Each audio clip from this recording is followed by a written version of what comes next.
don't know about you guys, but that Astros offense looked mighty scary today. I mean, I'm just saying, I figured those bats were going to come alive at some point.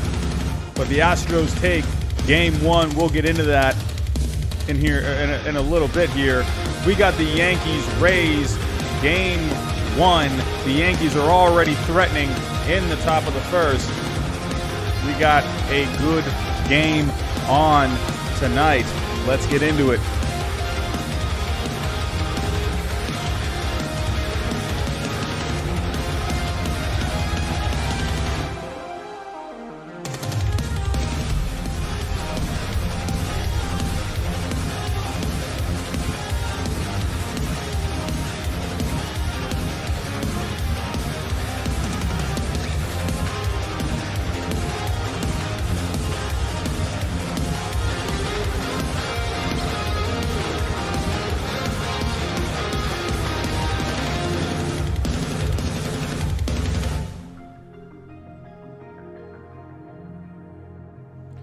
And what is going on, everyone? How are we doing? I hope everyone is having a wonderful Monday.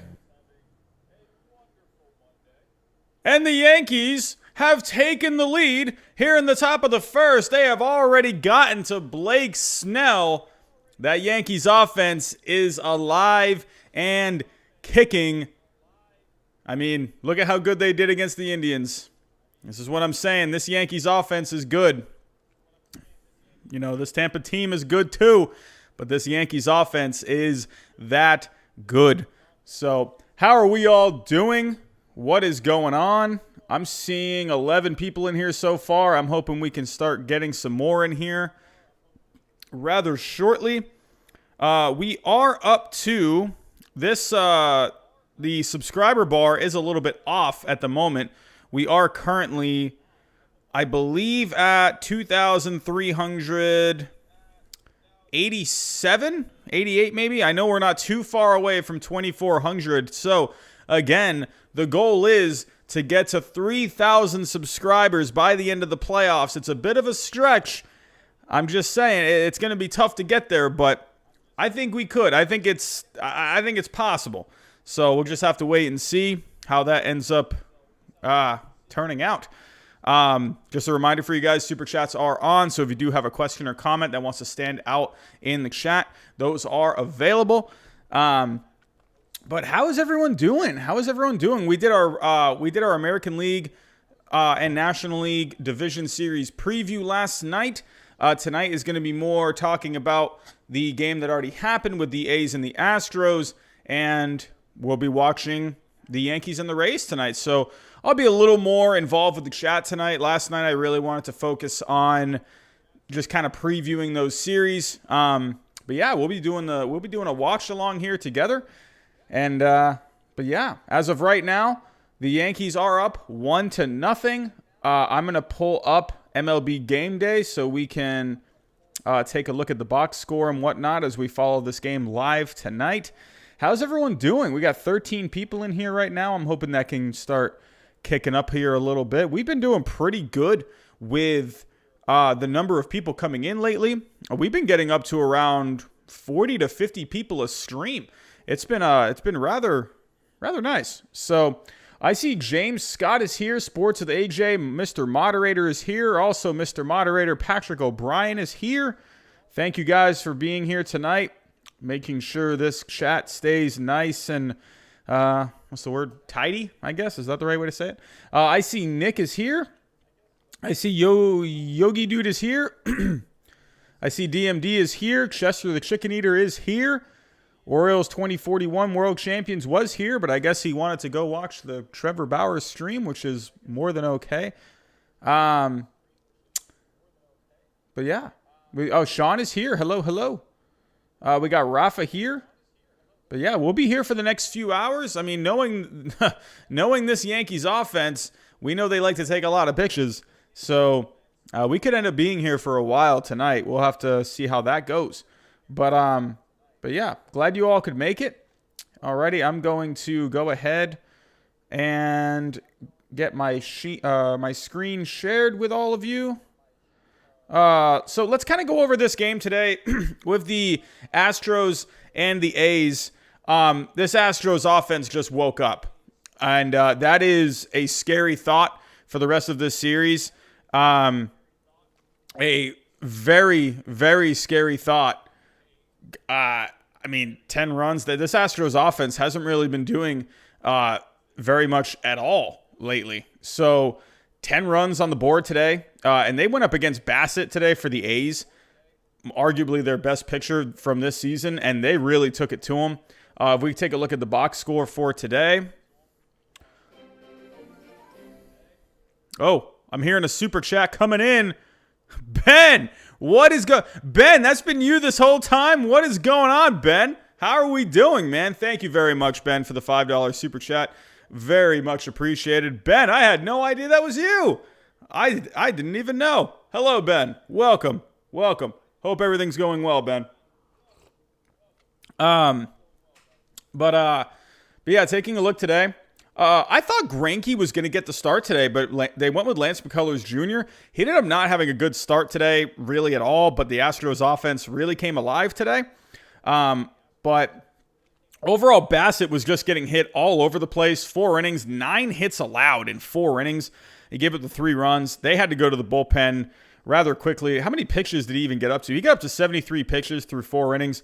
At that point, Bob Melvin, he just decided to go with the bullpen at that point.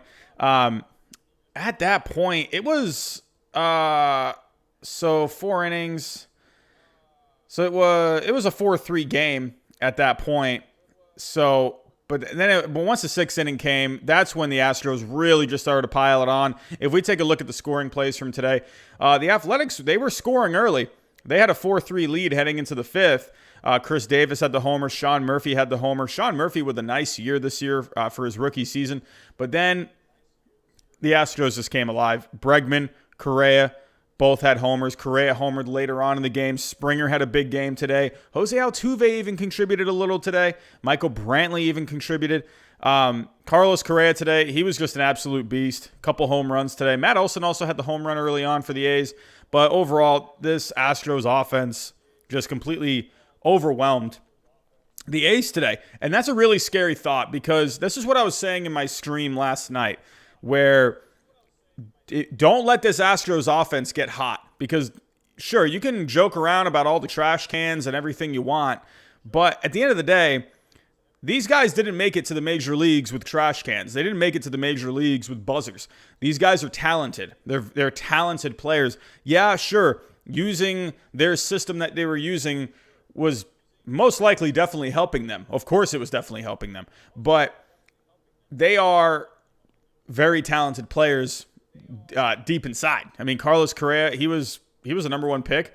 I mean, come on. Jose Altuve, he's been just solid for the most part in his career. Michael Brantley's always been a really solid guy. Bregman, I mean, he's always been a very solid player, especially coming out of college. So, overall, this Astros offense, you don't want to play around with this Astros offense. They got a lot of guys that can thump. And, McCullers Jr. today, he didn't really have the start that he wanted, but I guess it was enough. I mean, it wasn't good either way. It was the battle of the bullpens today, and the Astros bullpen really came alive. I was talking about it in my stream yesterday with the Astros bullpen. Not a great bullpen, not a bad bullpen, but kind of just in the middle. But they have guys that can do enough. If they're put in the right spots, they can do enough. And they really came to work today. And this bullpen was, to me, as good as this offense was, the bullpen was key. McCullers Jr. was not very effective starting in this game. Like I said, I thought Greinke was going to start this game, but that ended up working out big time, because now they're going to have Greinke. I'm not sure if they're going to go Greinke game 2 or save him for game 3. I don't know. I would imagine they go with him for game 2. But the A's now, they've used up their best pitcher for this year, and they're down 1-0. So they're not off to a great start in this series. The A's, I mean, at this point, so they are two losses away from going home. And but yeah, this Astros team, they're looking very good at the right time. Wow, Randy Arozarena getting the Rays back in the game with the home run, and just like that, it is a tie game. So without further ado, let's get to the game that we're watching. That was perfect timing because I was basically done talking about the Astros and the A's. So let's get to it. Let me pull up here game day for the Yankees and the Rays. We're in store, I think, for a great game today. You got Garrett Cole going for the Yankees. He's probably one. You could argue he is the best pitcher in baseball today. Going up against the Rays ace, Blake Snell. You got a good pitching matchup. Yankees offense, they're on fire lately. This Rays offense, they know Garrett Cole, especially G-Man Choi. He's always hit well against Garrett Cole. Let's settle in. Let's get to it. We got 21 people in the chat. How are we doing? Again, Ben, thank you so much for the $5 super chat. That is greatly appreciated.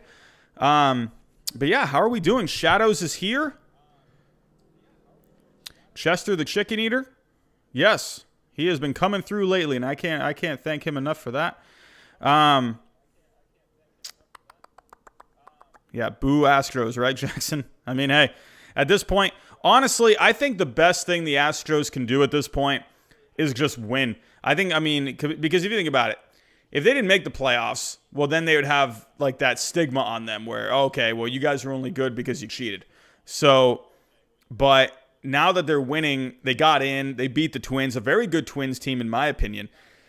And now they took game 1 of the division series today. I think the best thing that they can do is just win, So, but that is the end of the first. Garrett Cole gets out of it. It looks like once again, my cable is behind game day. So you might see my reactions a little slower than what you see on the screen here. Because that just ended, and it looked like, from what I saw, game day updated the play a little bit before that. So if you see me a little behind, it's because of my cable. So, alrighty. James Scott, what's going on, man? Welcome. Hannah, what is going on? Is it Vidor? What's going on, dude? But yeah, overall, this should be a good one tonight. I'm pretty excited for this one. To me, no, like I said in last night's stream, no disrespect to the Astros or the A's, but to me, this is the American League Championship right here. This, to me, one of these two teams are going to the World Series. I think these two teams are both better than the Astros and the A's. As good as the Astros look today, I don't think they're going to beat either the Yankees or the Rays in a 7-game series. I just don't see it happening. Who knows? I could be wrong. I've been wrong a lot, so I could be very wrong about that. But that's how excited I am for this series. To me, these are the two best teams in the American League, bar none. Shadows, do you think Tampa wins this game? I have the Yankees winning this game. I'm just a big Garrett Cole fan, except when he pitches against the Red Sox, of course. So I have the Yankees winning this game. We'll have to wait and see what happens. We'll have to wait and see. They got lucky. They played against the Twins, who had not won a playoff game in ages, and the A's, who always got booted. Hey, the Astros, they're benefiting. I really thought the Twins were going to win that wild card series. I really did. I think everyone thought that was going to happen. Orioles, where is Bauer going next year? As of right now, I made my video about how to fix the Mets like a month and a half, 2 months ago. I'm sticking with the Mets, man. I'm sticking with that. I think the Mets could really use him. They got a new owner who's ready to spend some money, who's ready to do some things for that franchise.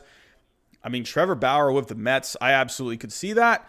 Could you imagine him and Jacob deGrom? Ooh, man. Probably going to finish 1-2 in either or, whether it's Bauer, deGrom, or deGrom, Bauer. They're going to be 1-2 in the Cy Young, in my opinion. Could you just imagine that? Those two guys, that to me, man, make it happen. Like, if you're the Mets, make it happen. There was a tweet, Bauer, he sent out a tweet, I think it was yesterday evening at some point. He tweeted that he was going to Boston. He had a picture of his plane ticket, and he tweeted out, what's up, Red Sox, or something like that. And that people were going crazy.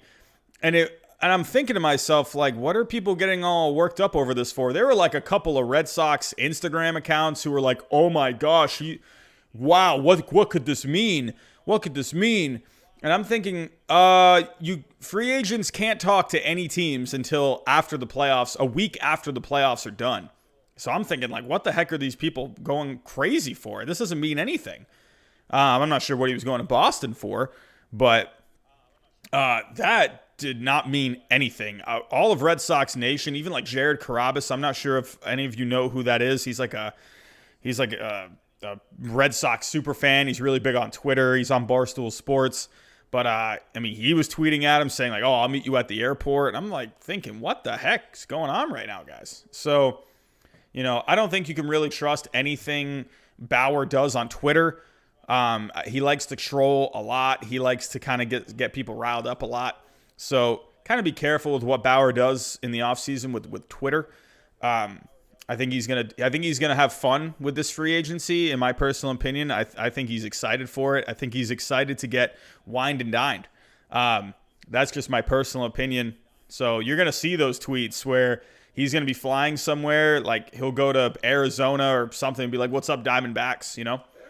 So, but as of right now, we got a 1-1 game here in the top of the second. That was actually a pretty quick first inning. In my opinion, Yankees, they just love to take forever. I will say right off the bat, I love that DJ LeMahieu at bat that he had. That was a great at bat from him to start off the game. He was down 0-2 in that count, and I believe he worked the count full. If I were to go to the plays, I believe that was a full count that he worked it to. Was it? Yeah, it was a full count. And hold on, I'm looking at the wrong thing. Yeah, it was a full count. And then he got a really good base hit up the middle. That was a great start for the Yankees early on. Great at bat from DJ LeMahieu. But yeah, so and then Aaron Hicks had the sac fly to make it 1-0. But then Randy Arozarena, they got him in the trade this past offseason, in the Matthew Liberatore trade. So that as of right now, that trade looks pretty good. It's working out for them right now. So this is what I'm saying. They got these guys who can just do things in the right situations. So, Yogi Dude, he trolled Keith Law badly. Oh, you mean Bauer? Yeah, I think he's going to be doing that a lot this offseason. A lot. I'm excited for it though. I am ready for baseball and just everything to go back to normal at this point. I will say, hearing the TBS postseason music, did anyone else kind of get that, like that feeling again where you're like, oh yeah, postseason baseball, that music that TBS has, it's like, oh, it just really gets you going, right? Postseason, that's awesome. So, Shadows, am I going to be watching the whole game? Yes. I will be here until the end of the game.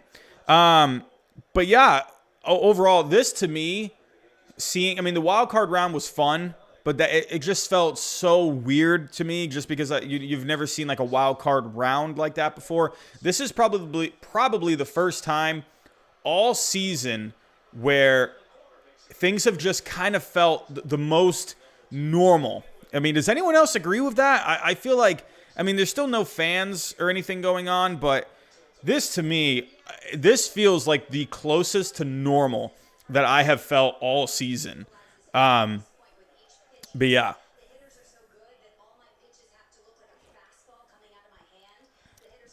We still need those fans though. This is not baseball without fans. Not baseball without fans.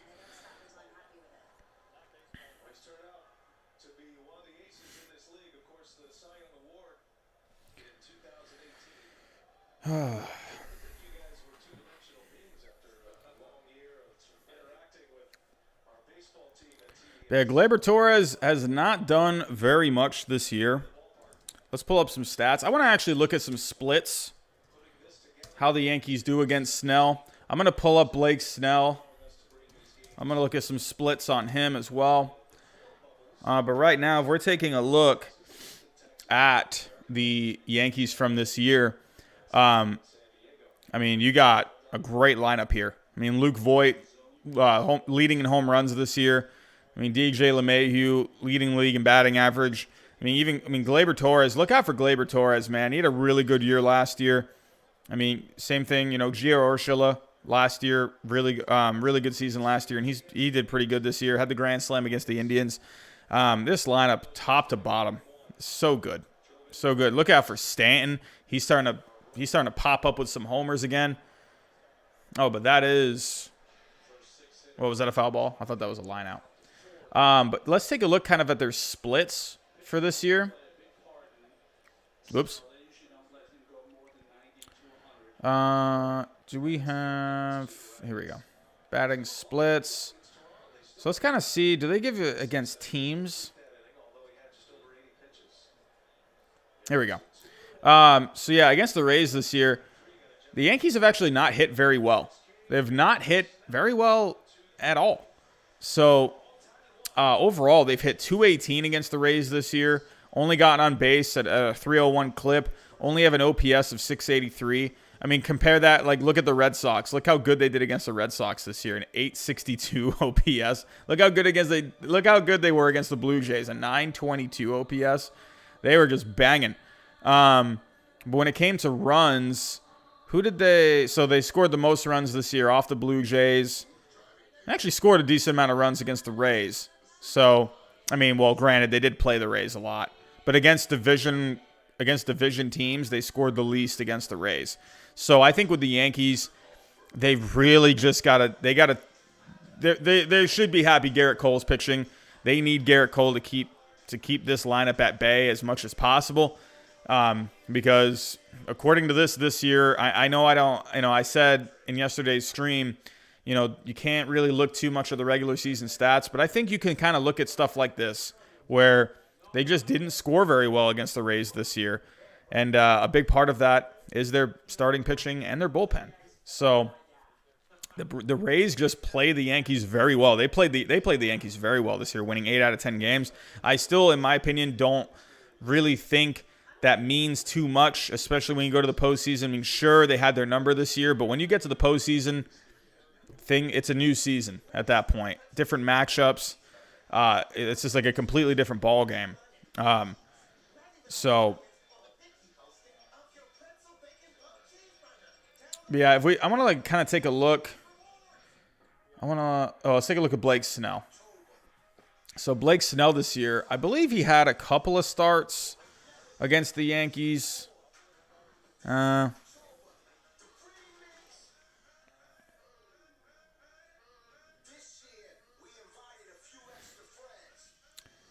yeah, he had a couple of starts.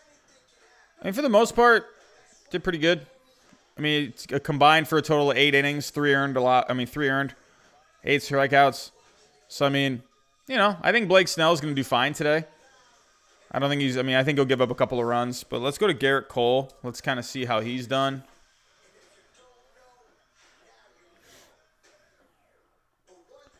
So, taking a look. I believe Cole had a bit of a tough time against the Rays this year. Kind of going here. Here we go. So yeah, he was 0-1 in 3 starts. Gave up 9 runs over 16 innings of work against them.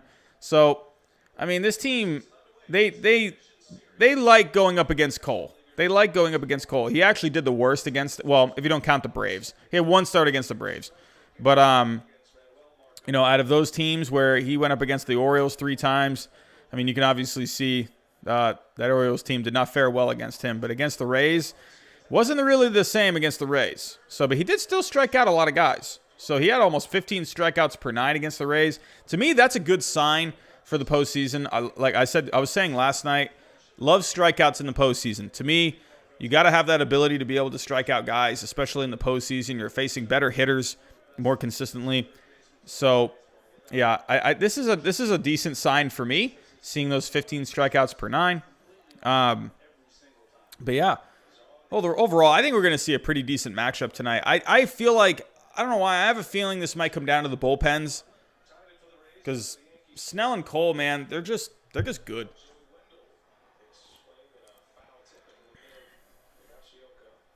That was a nice breaking ball from Cole.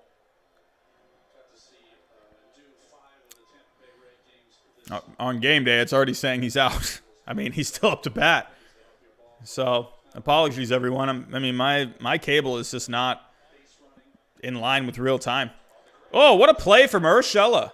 Wow. What a play. Man, Urshela had that great play in game 3 in game 2 against the Indians. Man, great play there, man. What a play. Oh, Jackson, I love that. The Great Wall of China. I say we call him the Great Wall of Urshela.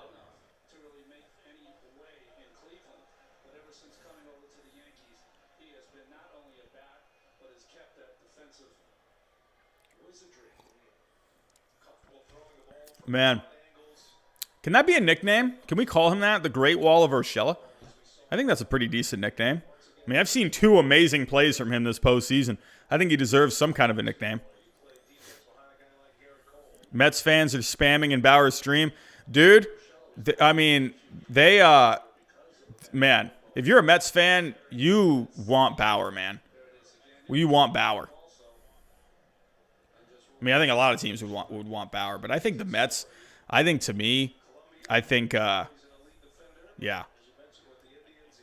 I think that's a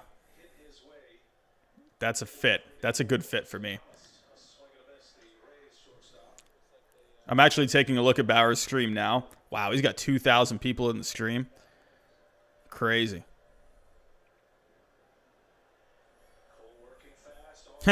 Nick, I see you in that stream.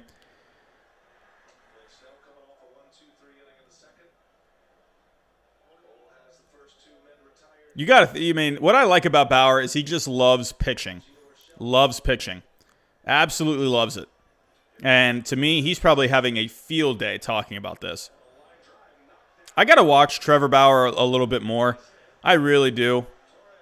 Really got to watch Trevor Bauer more. He's got great insight when it comes to just everything pitching, whether it's mechanics, pitch selection, scouting reports, all of that.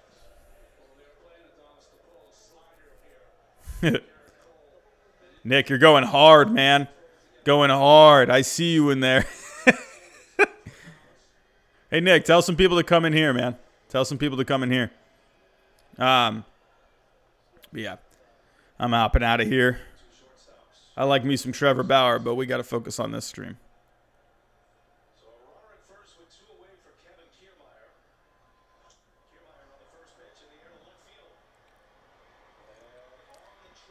That's hit deep. Not far enough for Kevin Kiermaier.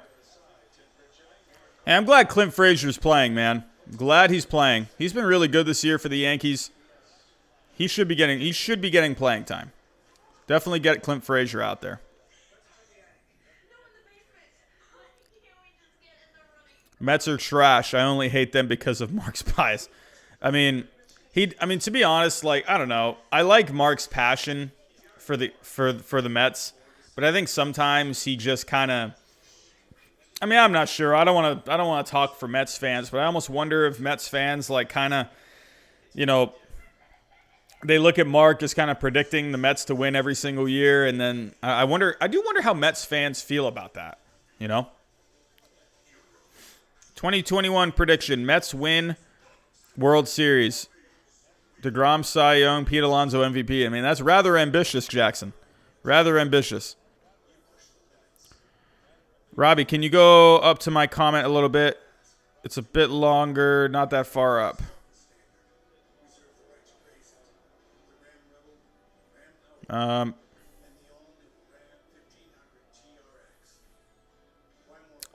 Okay, Patrick. Yeah, so, Patrick, I'm gonna tell you right now, it's hard work, man. You kind of have to, I will say this, you kind of have to figure out what works for you a little bit. So I've had to really try out a lot of different things and kind of just see what I like personally.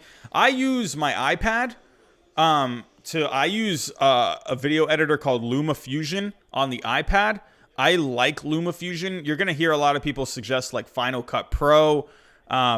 You can use that on the MacBook and the iMac. But to me, those things are just so expensive. I was okay with getting the iPad because I like that I can kind of carry the iPad around with me and whatnot. I just like the touch screen. That's why I like editing on my iPad. So, but yeah, really definitely thumbnails. Really work on thumbnails. I mean, a good looking thumbnail. I mean, to me, I still think my thumbnails could look better, but to me, I want thumbnails to have color. I want them to pop. You know, kind of make your thumbnails visually attracting. You know, like things that open the eye a little bit. Make sure don't use a lot of font. Don't use a lot of words in your thumbnail. Try to keep the words as minimal as possible, because you want the words to be bigger and stick out more. Really look into something called TubeBuddy. TubeBuddy is a really good app where it can kind of help you come up with titles for your videos, to where, you know, titles matter. Like it matters in the algorithm. The YouTube algorithm is a real thing, man. There's times where I feel like I made some of my most favorite videos that I've made, have not really gotten many views. So, but then like there's some videos that I didn't think would get any views. I remember when the KBO started, I made a video on the KBO. Like it was like a 5-minute video. There was no Major League Baseball going on. I was like, all right, I don't know what to make a video on. Let's make one on the KBO. I mean, it's the only kind of baseball that's going on right now. Oh, that's hit deep. Oh, Clint Frazier. That's deep. That's gone! Clint Frazier. I was just saying a second ago, they got to have Clint Frazier in this lineup. They got to have him in this lineup. Just said that like 2 minutes ago. Did anyone catch me saying that? You got to have Clint Frazier in this lineup, man. He's been good. Good for him, man. Good for him.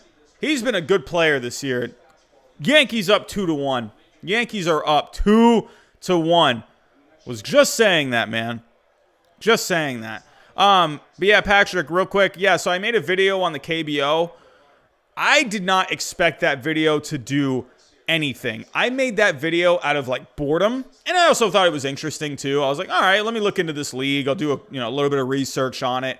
I don't even know if all of that stuff I said was completely accurate. I think everything I said was completely accurate, but I'm pretty sure I left out a ton of stuff. But that video ended up getting over 10,000 views. That was nuts. That was crazy. I remember I posted that video and I took a nap and I woke up and I was already up to like 800 views in a matter of like 2 hours. And I was like, whoa, what is going on right now? And that video really helped me get to 1,000 subscribers. It didn't get me to 1,000, but it helped me get to that path. Or get back on that path, because my channel was really slow at that point. I'll be honest, man. During that time when Major League Baseball first shut down, I was like, wow, like this. I was getting upset. I was getting very upset because I wasn't I wasn't crying or anything, but I was getting really like just kind of down on myself a little bit. There's a line out for DJ LeMahieu. Hit it pretty well. DJ LeMahieu, man, he looks like he's on the ball tonight. I wouldn't be surprised if you see LeMahieu go deep at some point. He looks like he's kind of on the ball tonight. He looks like he's seeing the ball well. Look out for a DJ LeMahieu home run at some point tonight. I could maybe see that. But yeah, Patrick, so, yeah, I mean, honestly, it takes a lot of patience. It takes a lot of practice. It's going to take a lot of just... You're going to get down on yourself a lot. You're going to think, like, why is no one watching my videos? But you kind of have to go through that. I mean, even still now, where I'm like, man, like, I really want my channel to grow. I see some channels out there where I'm like, man, like, I feel like my content isn't too far off this person's. But this person has, like, way more subscribers than me. But that is just, I think it just comes with time. So... but yeah, definitely, Patrick, just, kind of find your own style, kind of find your rhythm. Type out scripts. That really helped me. In the beginning, I used to kind of just freestyle it a little bit. And I found that I tend to get like kind of frustrated, kind of just talking to a camera without, like, I would have some notes. But I found, to me personally, a lot of my videos now, I use scripts. I type out what I want to say, and then I kind of do a voiceover and I read it. It kind of just helps me stay more organized. Basically, just the more prepared you can be, it's going to help you out. So, yeah, definitely just really work, visualizing thumbnails. You download TubeBuddy. I'm telling you, TubeBuddy is a good thing. It's going to help you with your titles on your videos, and it's going to help you with tags on your videos. Tags are important. Don't forget to do tags. Those are very important. So, but yeah, that's pretty much, and just patience, man. Patience is the biggest thing. It's the biggest thing. Oh, Sports with AJ, thank you, man. Yeah, the KBO videos, once that one video got a lot of views, I was like, all right, I'm going to make KBO videos left and right now. And I made like 3 more, I think, and they ended up doing pretty well too. Samsung Lions fan. You know, I got to check in with the KBO. Let's check in with the KBO. How about that? KBO standings. I think I had the Kiwoom Heroes finishing first. Is this season still going on? I have to think it's over by now. Is it going on? Is it in the playoffs? When are the playoffs starting?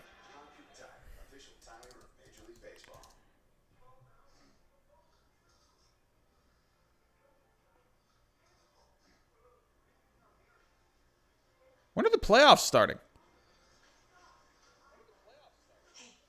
I can't even find a date. You fell asleep with your son again. I don't know. But according to the standings here, NC Dinos, wow, they did really well. 8-1 in their last 10 games. Wow, look at the KT Wiz. Wow. The KT Wiz were 8th at one point. Whoa. They got all the way up to 2nd. That is nuts. Wow. That's crazy. But these were the 5 teams that I picked to get into the playoffs. I had the Kiwoom Heroes at number 1. I had the Doosan Bears number 2. I had the Twins at number 3. And I had the Dinos at number 4. And I had the KT Wiz at number 5. Wow, look at the KT Wiz. They're on fire, man. That's crazy. They were down here at one point. They were in 9th, I believe, at one point early on in the season. Wow. Hey, good for them, man. Hey, KBO was fun. Caitlin, yeah, I was waking up pretty early to watch those games. I wake up early anyway, usually. So I was watching those games anyway. I mean, it was kind of nice to have my morning coffee while watching baseball. It was kind of weird, but kind of cool at the same time. No, did Judge get hurt? Oh, oh my God. I was looking at the chat and I was thinking Judge got hurt.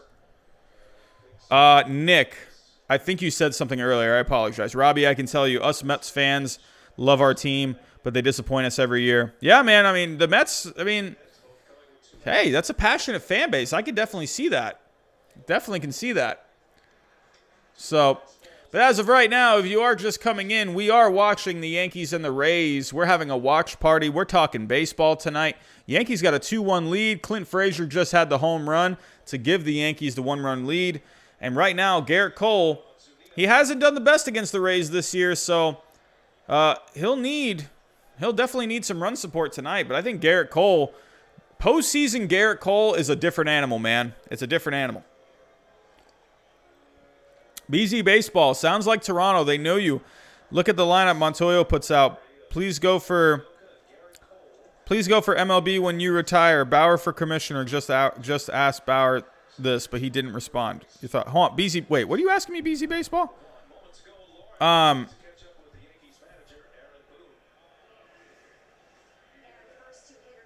Oh. Trevor Bauer for commissioner. I mean, I think you need to be a commissioner of a sport. I mean, I think you can't. You need to have you have to have knowledge of a lot of things. You can't just, like the game of baseball and be the commissioner. You have to have, knowledge of just economics. You have to have knowledge of obviously the game. That's the one thing where a lot of people get on to Rob Manfred about is they feel like he's just not very passionate about the game. They think he kind of just likes the game. That's where I think he likes the game, but I don't think he's really I think he sees it more as a business opportunity. But yeah. Is that what you were asking me? Your thoughts on Bauer to Toronto? Was that what you were asking me, BZ Baseball? I'm sorry. I think that would be a cool fit. I feel like he would like it there. Anytime I think of Bauer in Toronto, I think of when he was on the Indians and when they had that, when he had to come out of that game early because his finger wouldn't stop bleeding or whatever. Rafa, good night. Good night. Thanks for coming in. Can you do videos on the NFL? Joshua Hall, if I did videos on the NFL, I wouldn't. I don't know what. I mean, I'm more of a casual NFL fan. Like, I'll watch. I'll see what's going on. Like, I know the players and stuff. I play fantasy football. But to me, I'm not, like, too big into, like, football, like, the stats and, like, plays and whatnot. I wouldn't be very good at that. I'll leave that to the more knowledgeable football fans.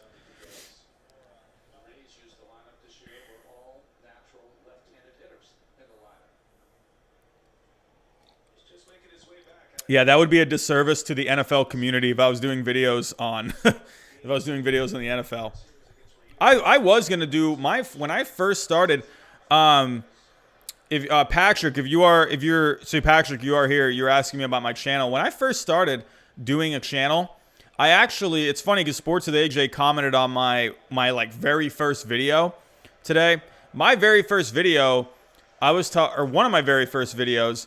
I was talking about the winter meetings with the Red Sox, and it was so bad. Like, I was literally in my room, like, I forgot to plug in my microphone, all this stuff. That's what I'm saying. It kind of takes practice over time.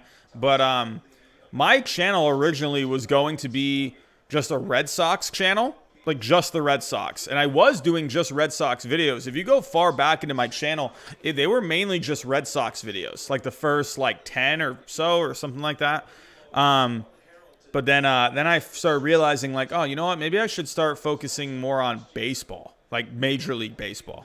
So, Robbie, do you think you will be more successful in a year down the line? I hope so. I hope. Things are going well lately, but I can't say. So all I can control is just trying to make the best content that I can, and try and just be involved with you guys as much as I can. So that's all I can control. If that happens, then that's awesome. If I end up growing a lot more, then hey, fantastic. So I hope so. Thank you, Jackson. I appreciate that. I'm hoping we gotta, just one step at a time. I'm hoping we can get to. It's a bit of a pipe dream to get to 3K by the end of the playoffs. I mean, I'm not sure if that's gonna happen, but yeah. So that's definitely a bit of a pipe dream. That would be awesome if we can get there.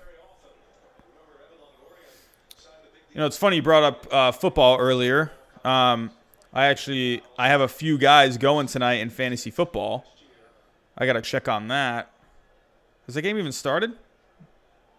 The Falcons and the Packers? Well, I got no points. I got 3 guys going tonight. I'm down by about 27 points. I got Matt Ryan, Ridley, and I got their kicker for the Falcons. So Garrett Cole with a strikeout, 99 on that fastball. Garrett Cole's looking pretty sharp. Gave up the home run, but Garrett Cole, to me, he's looking pretty good. Man,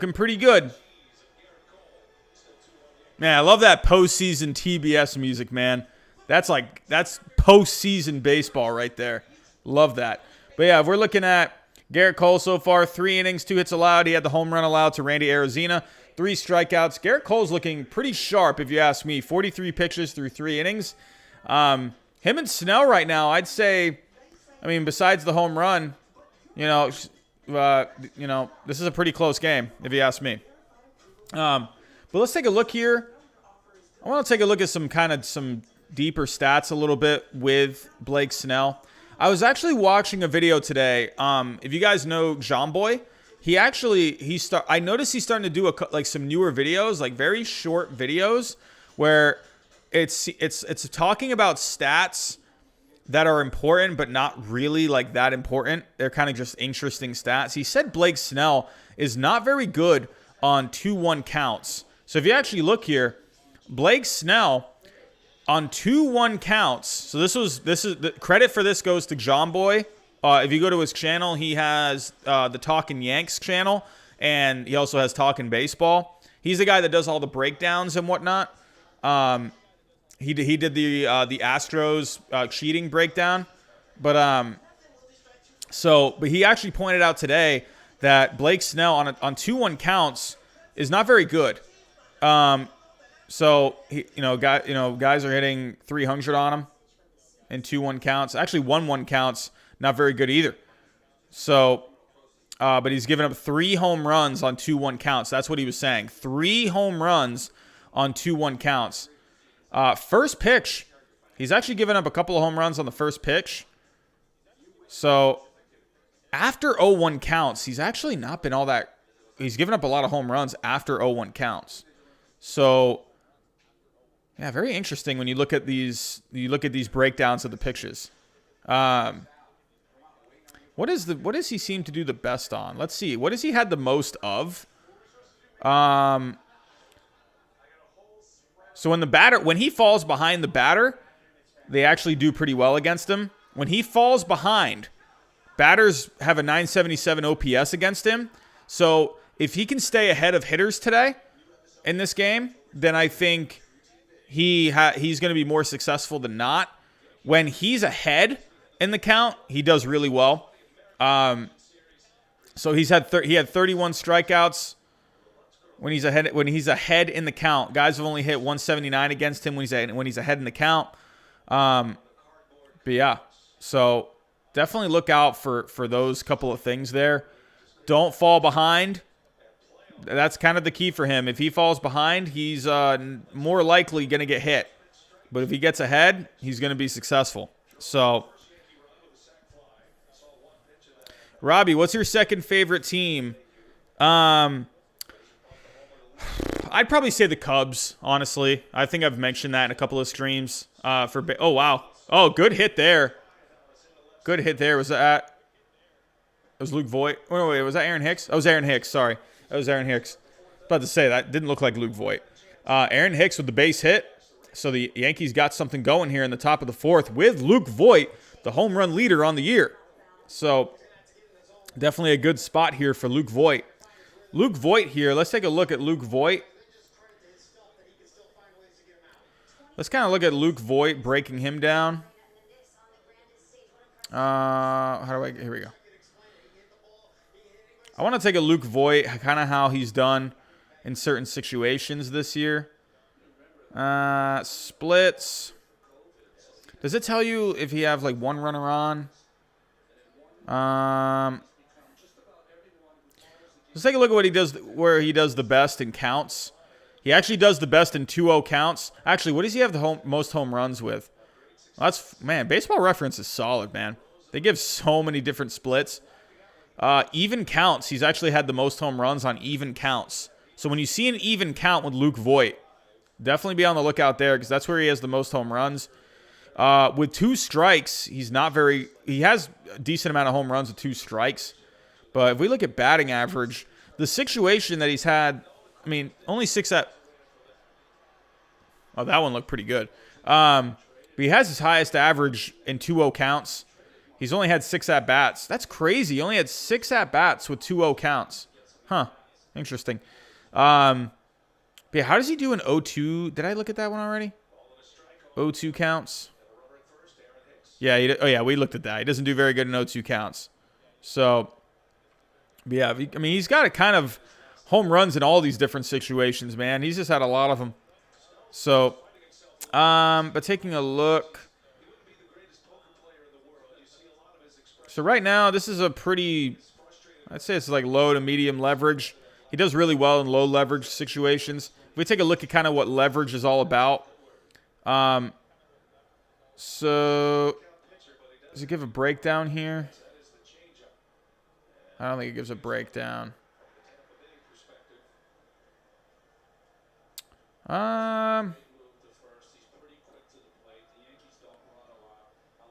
So, basically, high leverage situations, they're going to be, think of those like really tight situations, like a tie game, late in the game, runners in scoring position. Those are like high leverage situations, but like low leverage, you're, looking at like, big like blowout games or something like that.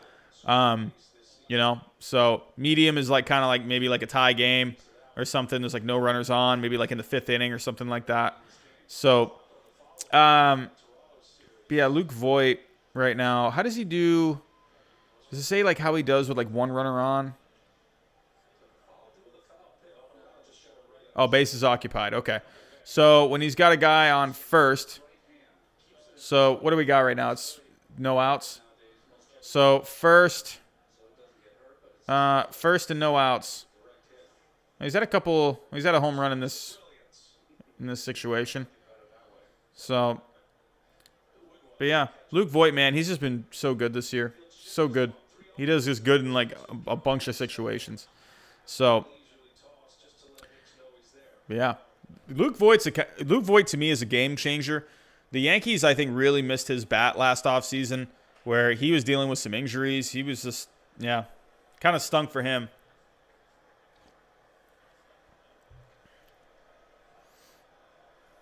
He has lost a lot of weight. I'll give him that. Strikes out. Luke Voit going down swinging.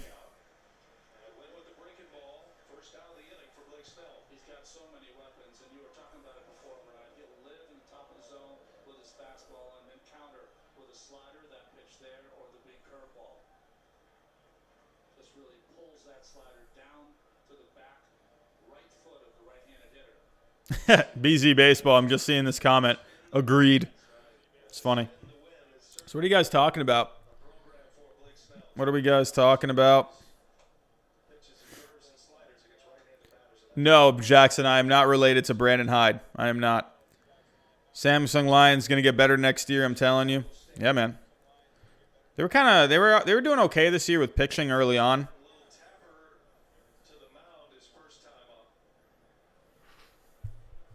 But Giancarlo Stanton is up.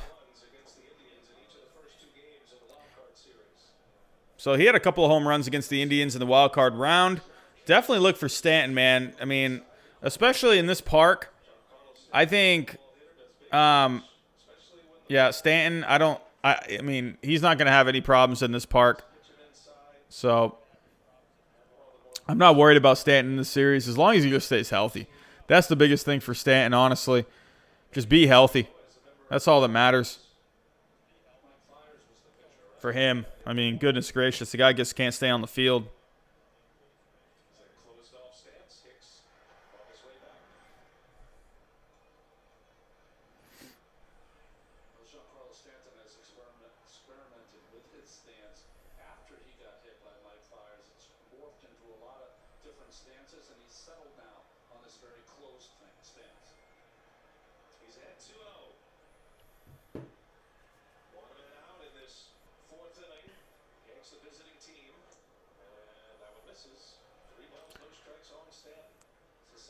So on my TV, he just threw ball 3. It's a 3-0 count, and then on game day, it's a full count. Like, that's crazy. I'm 2 pitches behind. This is nuts. But with a lot of people were kind of going in on how the Yankees are just not a great team on the road. I don't think, honestly, that really matters all that much here. Petco Park, I mean, to be honest, Petco Park, the walls are a little further back than they are in Yankee Stadium. Right field, they're a little further back, but it's not really like a big difference, especially for someone like a Giancarlo Stanton. It's not going to really matter all that much. I don't think it really matters all that much how the Yankees are on the road. I mean, I don't think it really matters. Other teams have to play on the road. It's everyone has the same amount of chance to win wherever they're at. Of course, teams are going to put together, teams for their players to be more favored for their own ballpark. I get that, but at the end of the day, like everyone's going to have the same advantage and disadvantage because all teams are traveling. It doesn't really matter. So I don't like seeing all that. Honestly, seeing like these people saying, "Oh, they're not good on the road." At the end of the day, it comes down who's going to be the most talented team, who's going to play the best. Nice curve there from Snell, man. But that's a walk. That's ball 4. Again, my TV is a little behind. I apologize. I wish there was a way for me to fix that. I don't know how. But I don't know. Why is Uber Allays taking over the baseball comments? What are we talking about? I don't know what you're talking about. Ray, yeah. You think, BZ Baseball, you get the Rays winning this? I don't know. Right now, the Yankees are threatening with one out. Gio Urshela, man. This is a guy that can thump. I just noticed I knew about the KBO a long time ago since I used to have a KBO game and Hingjin Ryu was on Hanwha. I used to use Samsung and Hanwha a lot in the rebuilds. Oh, that's cool they had a game. Ryan, Sports Reports. What's going on, man? Welcome back. Yes, yes.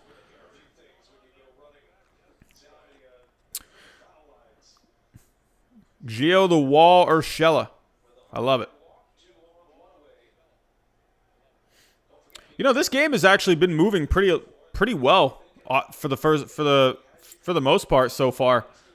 I expected this to be a really slow-moving game, but they're actually moving at a pretty decent pace. They're already in the 4th inning here, and it's only been on for about an hour. So they're on pace right now to finish in about 3 hours. So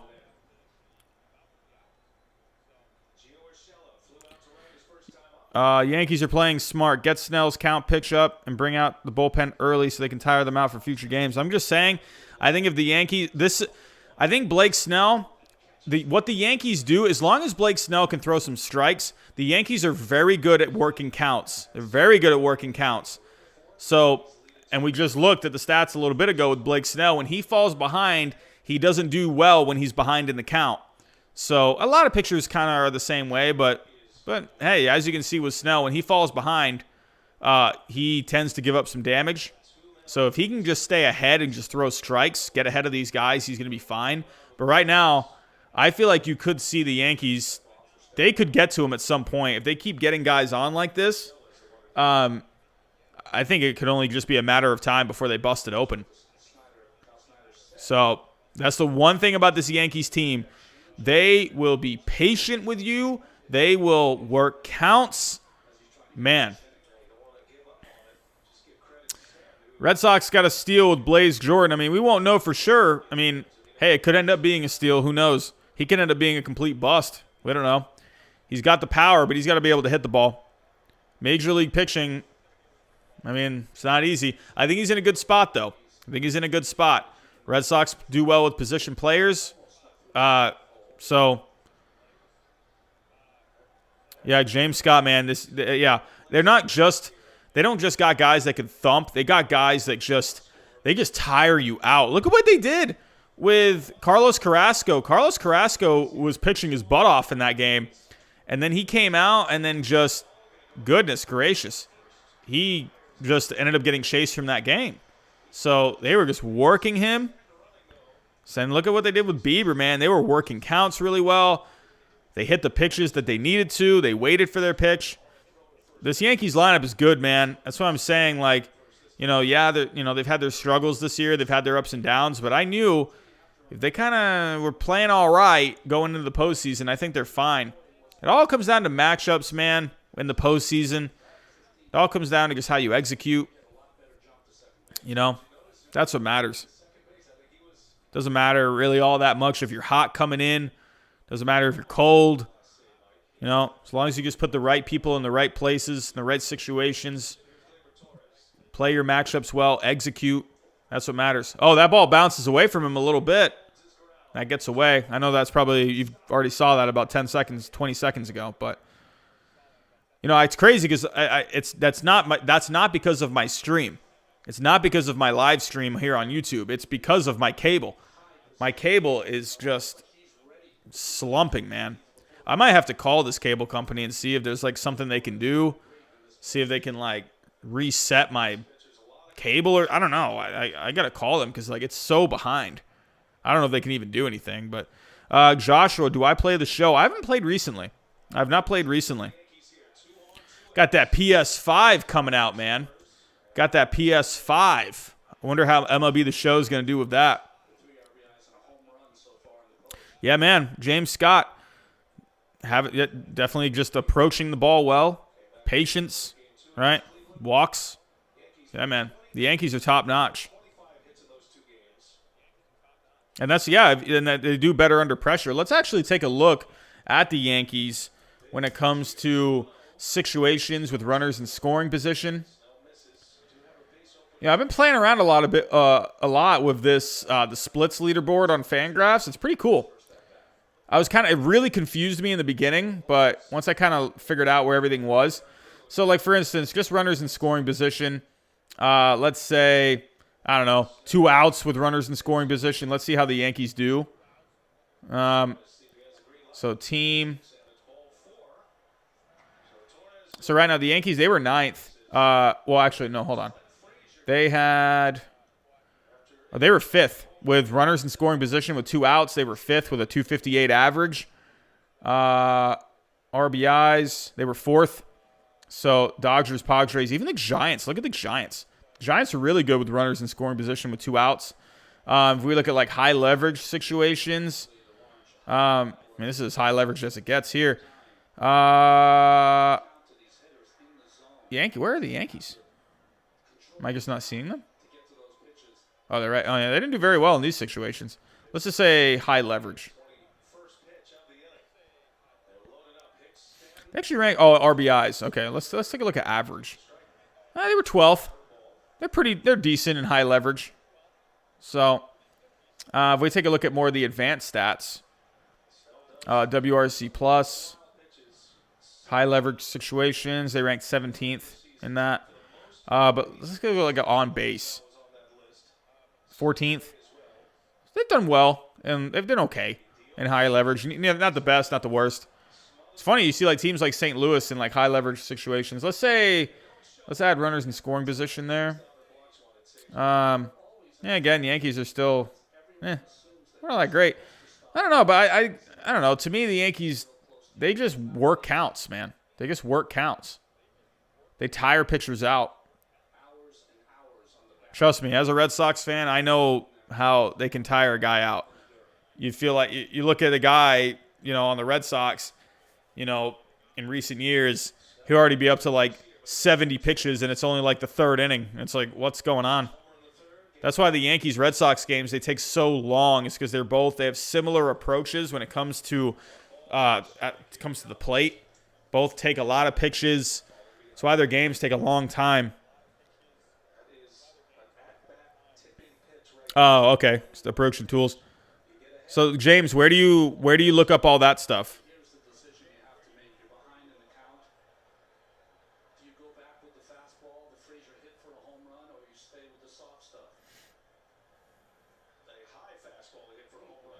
Okay, I'm pretty sure you can look at all that on Fangraphs, right?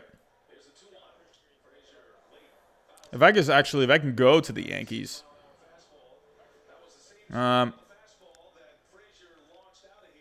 Do they give those kind of splits if you just go to their page?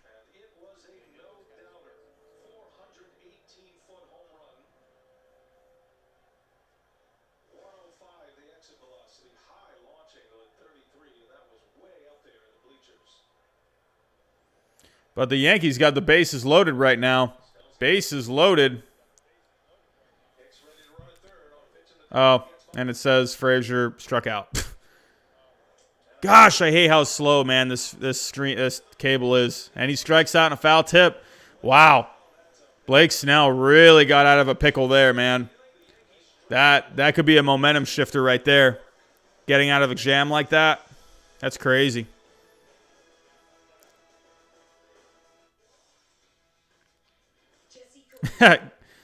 I'd like to live up north one day again. I used to live in Massachusetts.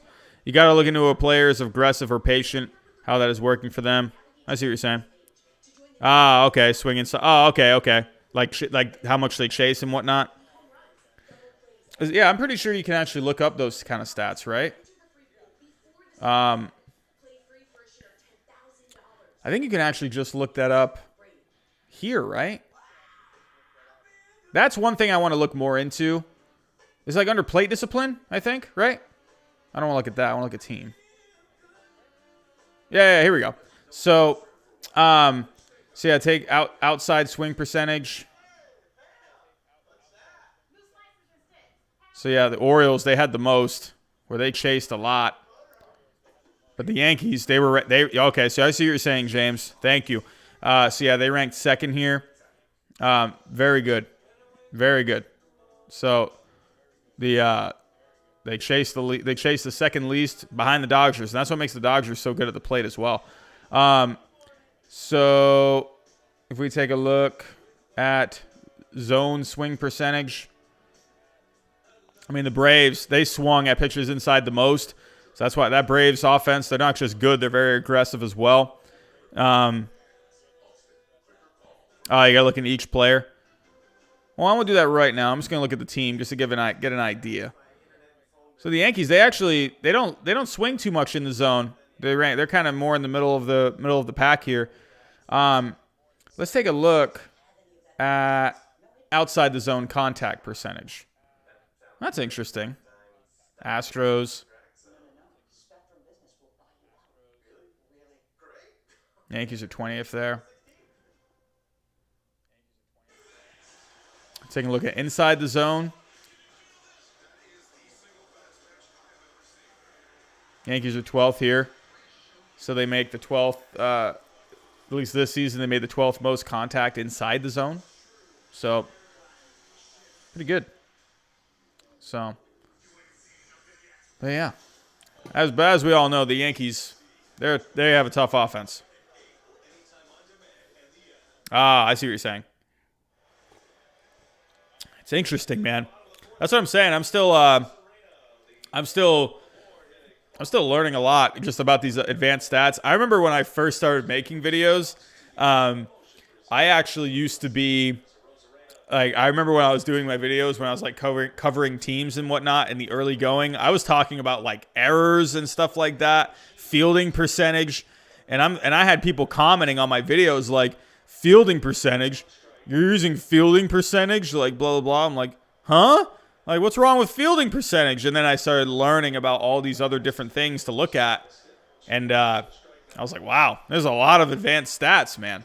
So I think you got to have like a healthy amount of stats, but also just like kind of a feel for the game too. There's a base hit, man. Arozarena, he is seeing Cole well tonight. He is seeing his pitch as well. Cole looked like he was getting frustrated a little there, so I'm not sure if he has a feel for his pitches in this inning. I'll have to wait and see how that goes. Yeah, I like Baseball Savant. Yeah, the Baseball Savant I was looking into quite a bit, like once the season got going. Even when I first looked at Baseball Savant, I was like, what the heck am I looking at here? I had no idea. Then so you kind of started playing around with it. You kind of started looking, kind of researching what these kind of stats mean. It was, yeah, pretty interesting.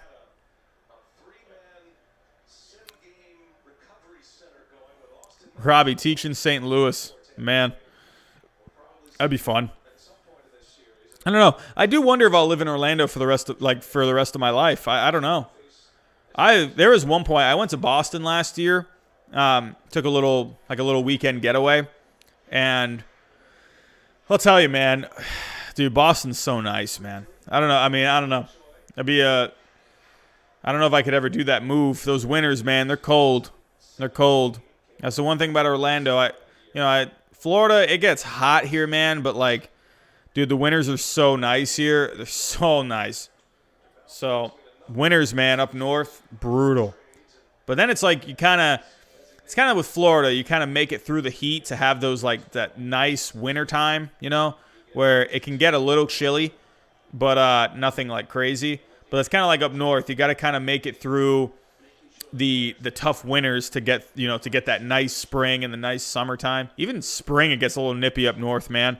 I went up north in May a few years ago. I saw a Red Sox Astros game. I believe that was 2015, I think. 2015 or 2016. Oh, G-Man Choi! Oh, that's deep! That's good! G-Man Choi! Oh! Oh, he is seeing Cole well this year. Oh, my. Wow, just like that. The Yankees are down 3-2. This is what the Rays do, man. This is what they do. Wow. He sees him well, man. He sees him well. Randy Arozarena, he's been seeing him well. Ji-Man Choi's been seeing him well all year. He kind of just left that in the zone, man. I was just saying a second ago, it kind of looked like Cole didn't quite have a good feel. He threw one pitch there. He looked like he got a little frustrated. That wasn't a good sign to me when I saw that. Give up the base hit to Arozarena there after that, and then he just gives up the home run. I kind of wonder, is he kind of losing feel of his pitches here? He's not really in that same kind of groove.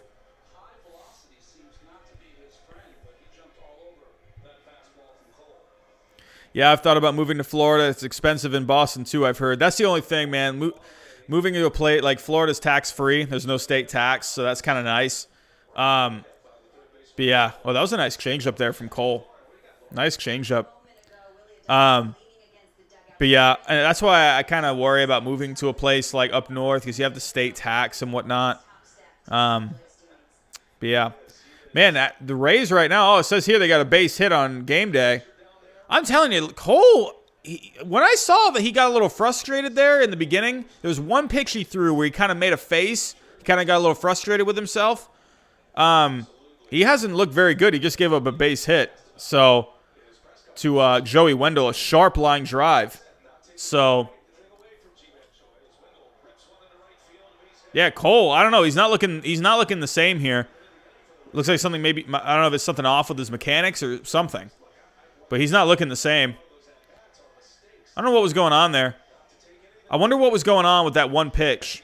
He threw one pitch, and he just looked off.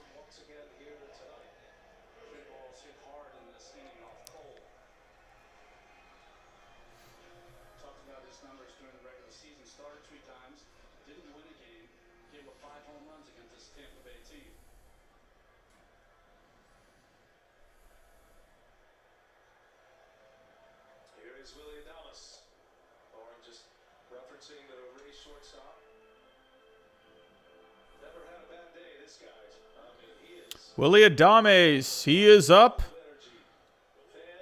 He's had a pretty decent year. Saw him dancing the entirety of the workout yesterday between his work at short and in the cage and constantly talking to his teammates. The Rays are a team that didn't run a lot in August, ran a lot in September, but really will take what the team gives them. So if the pitcher's on the mound and is quick to the plate, and Cole can be quick to the plate, they won't attempt to steal. Wendell's one of the guys who will, though. What about the combination of Cole, he's got to get back on track here, man. He's got to get back on track. But that's the one thing with this Yankees offense. It's the one thing is that they're going to be hard to keep down.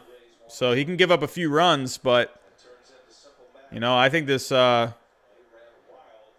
don't think this Yankees team is out of it by any means. Not even close. Yeah, man, the Rays, they can just find those little spots where they just take advantage. Taking advantage of him a couple of times tonight with the home run ball.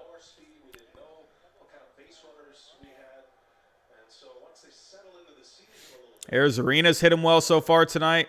Ji-Man Choi's hit Cole well all year.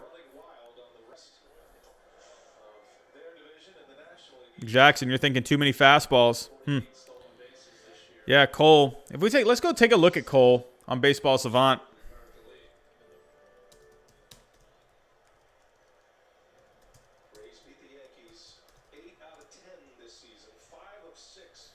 Here we go. Garrett Cole. Very interesting. Cole actually gave up a pretty decent amount of exit velocity this year. He did not rank very well when it came to exit velocity. I mean, he has great stuff. Fastball spin rate's near the top. Average velocity's near the top. Spin rate on the curveballs, one of the best. And there's another strikeout for Garrett Cole. So that tonight puts him up to, what was that, 4? 5? That's number 4. I mean, overall, besides the 2 home runs, he's looked pretty sharp. He's had a bit of an iffy inning this inning. Again, I mentioned earlier a couple times where he kind of looked like he was getting frustrated with how the ball was kind of coming out of his hand or something. He was getting frustrated with something. And then it led to the base hit, and then it led to the home run. So, yeah, we got 2 outs here. Cole's looking to get out of this. Got that runner on. But, yeah, looking at Garrett Cole, I mean, he tends to throw definitely more fastballs. I mean, it's a good fastball. He's got one of the best fastballs in the game. It's got one of the best spin rates, one of the best velocities.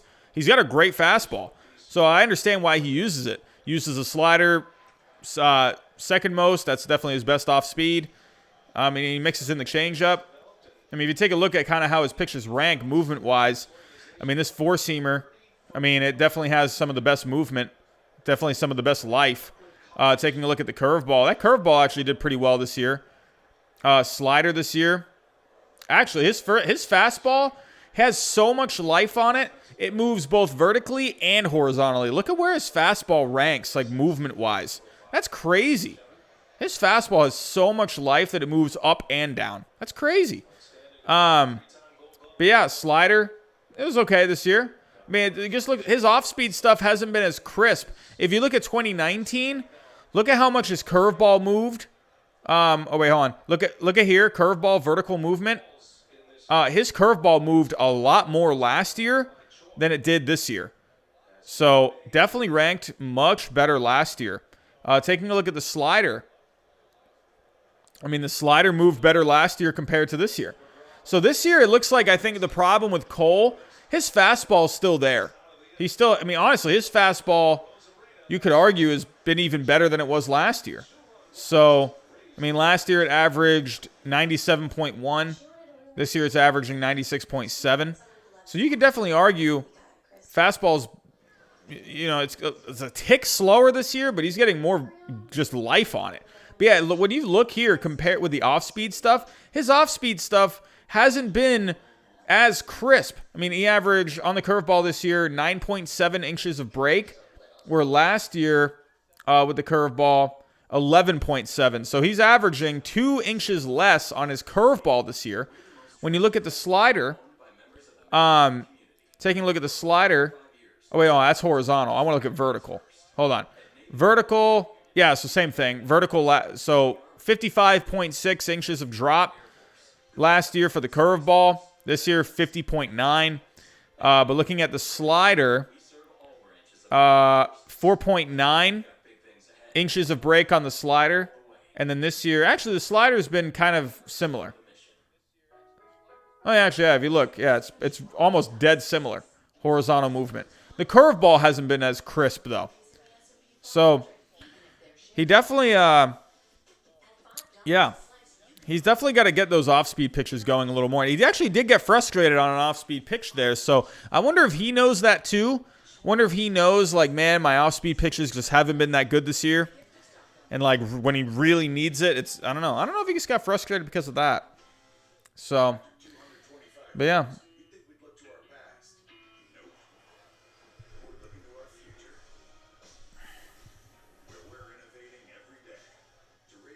But we are on a commercial break. Rays, they have the 3-2 lead. If you are just coming into the chat, hello, welcome. We're up to 33 people in the chat. I noticed we were in the 20s about maybe 15 minutes ago, so it looks like some people have come in. Hello, welcome if you're just coming in. If you are new, definitely think about subscribing down below. I'm going to be doing a lot of streaming this postseason. We're going to be doing a lot of watch parties, watching the games, doing a lot of post games, pre-games, and whatnot. So definitely consider subscribing down below if you are new here right now. Just to also let you guys know, super chats are turned on. So if you do want to leave a comment or a question and have it highlighted in the chat, that is available. If you guys can't afford to donate anything at the moment, that's completely fine. That's not going to bother me one bit. If you can, if you like what we do here, just go ahead, leave a thumbs up. That's more than appreciated. So, and if you can, share the stream as well. Get some more people coming on in. So, what are you guys talking about? I feel like no one is talking about the Yankees right now. I'm not seeing anything about the Yankees or Rays.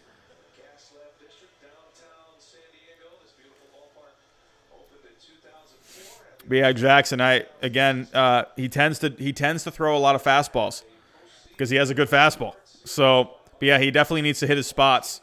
It looked like he missed his spot pretty good on that pitch to Ji-Man Choi. Cool, we're up to 38 people now. We're getting back up into the 40s possibly. That's awesome. Like to see it. Yeah, if you guys can, definitely give a thumbs up for the stream. If you don't like my face, you can also give it a thumbs down. But I'm noticing we are only at 19 thumbs up right now. Let's definitely hit that like button if we can. So, alrighty, we got the catcher, Higashikawa. I think I pronounced that right. Oh, that's hit deep! Oh, tie game! Whoa! He crushed that! Kyle Higashikawa. I can never pronounce that right, but wow. My good buddy of mine, he loves this guy. Wow, he tattooed that one, and we got a tie game. This is going to be a back and forth game. It just feels like this is going to go down to the wire. What a great game we have on so far. You know, not the best pitching I was imagining, but honestly, I'm not surprised. These two teams know each other so well. It's not surprising me that the Rays right now are hitting a couple of home runs. It's not surprising to me that the Yankees are hitting a couple of home runs. So, hey, man, good to see that. Kyle Higashikawa. I think I pronounced that right.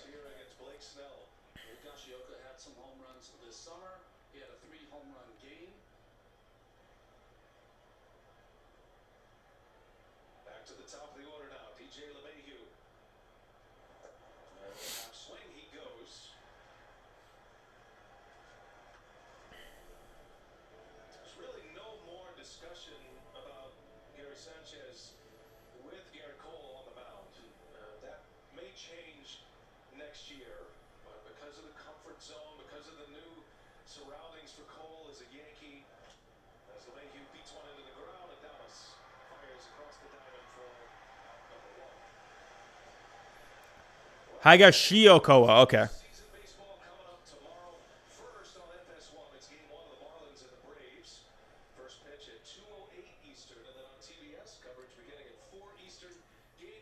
Astros, A's from up the road in Los Angeles. First pitch at 4:37.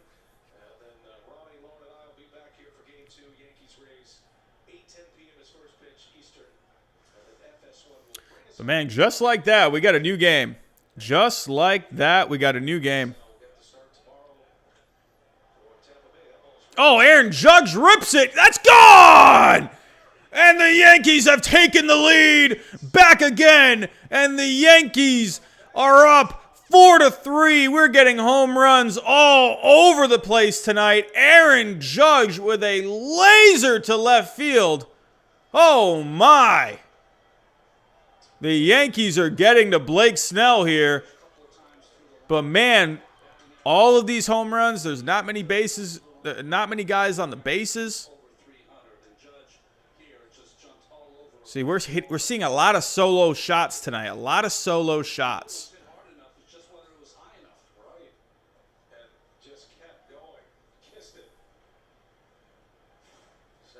Wow. Aaron Judge, man. Aaron Judge. Yeah, we're seeing a lot of solo shots tonight. Where, I mean, look how many home runs we've seen, and look how close this game is. Judge with his second home run in this postseason. Percentage of runs via the homer. The Yankees, because they didn't have a lot of their big bats. And just like that, the Yankees got the lead again. Hey, this could be kind of the theme of tonight, man. Back and forth all the way through. And that's grounded to third, on to first. And we have two outs here in the top of the fifth. So the Yankees in 24 and 2/3 innings here in the post have hit 10 home runs. And 10's a magic number, Ronnie, because there are 10 home runs currently in the division series today. Going back into the Astros. Hey, Rays already got someone up in the bullpen. I believe that was Diego Castillo. So far, and we're just getting started. Here's Luke Voigt. Here is Luke Voigt.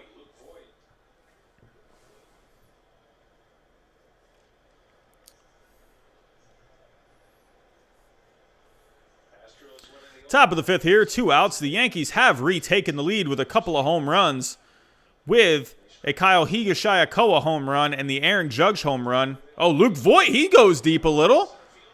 On that. Oh, that's off his glove. Oh, wow. Oh, Luke Voit.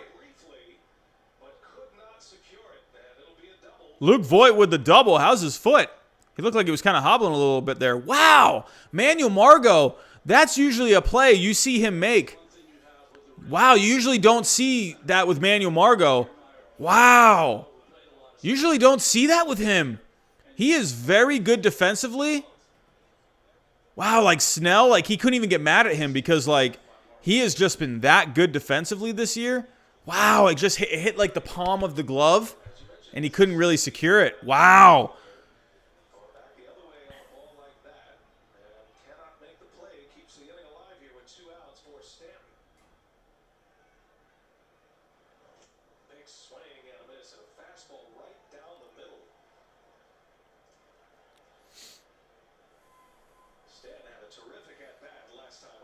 But Stanton is up here. He's looking to drive him in, trying to make this a 5-3 game here. Giancarlo Stanton this year he's been dealing with those injuries just like he has been for the last couple of years. But had a couple of home runs there against the Indians, and he's looking like he's back in full swing. Hey, look out for Giancarlo Stanton, man. This is what I'm saying. If you look actually at the stats this year with Petco Park has actually given up I believe the 5th or no, was it the 8th most home runs this year when it comes to ballparks? So people can hit home runs at Petco, man. And that's really showing tonight. So yeah, again, they ranked 8th. Petco Park ranked 8th in home runs this year. So when it came, this is actually exactly what I was looking at with the stats because Petco Park, they ranked near the bottom in runs, but they ranked near the top in home runs. So kind of weird how that worked out. So Days off that the starting pitchers have to give you 5+ at least. Manage the games completely different this year with 5 in a row as opposed to the off-day travel day. Really forces you deep into your staff. Swing roll foul, just got a piece of it instead. Now that's 2-2 now.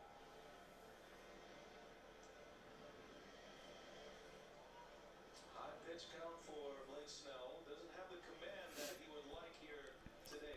yeah, James. Yeah, that's not a problem, man. I don't get if anyone's excited for their team, I'm all for it, man. I'm all for it. The only spam that I don't like when someone just kind of comes in and just like idiotically spams, like they're just like I don't know. Like we had someone the other night where they were coming in and typing like a bunch of letters just randomly or something. That was weird. Yeah, I am cool, man. If you guys here are Yankee fans or you're Rays fans, definitely show your passion, man. I am all about it. Just don't be like, like silly. You know what I mean? Like we're just posting like weird comments, like what Nick's doing. Like don't do that. Okay, now my cable is not working. Oh my goodness.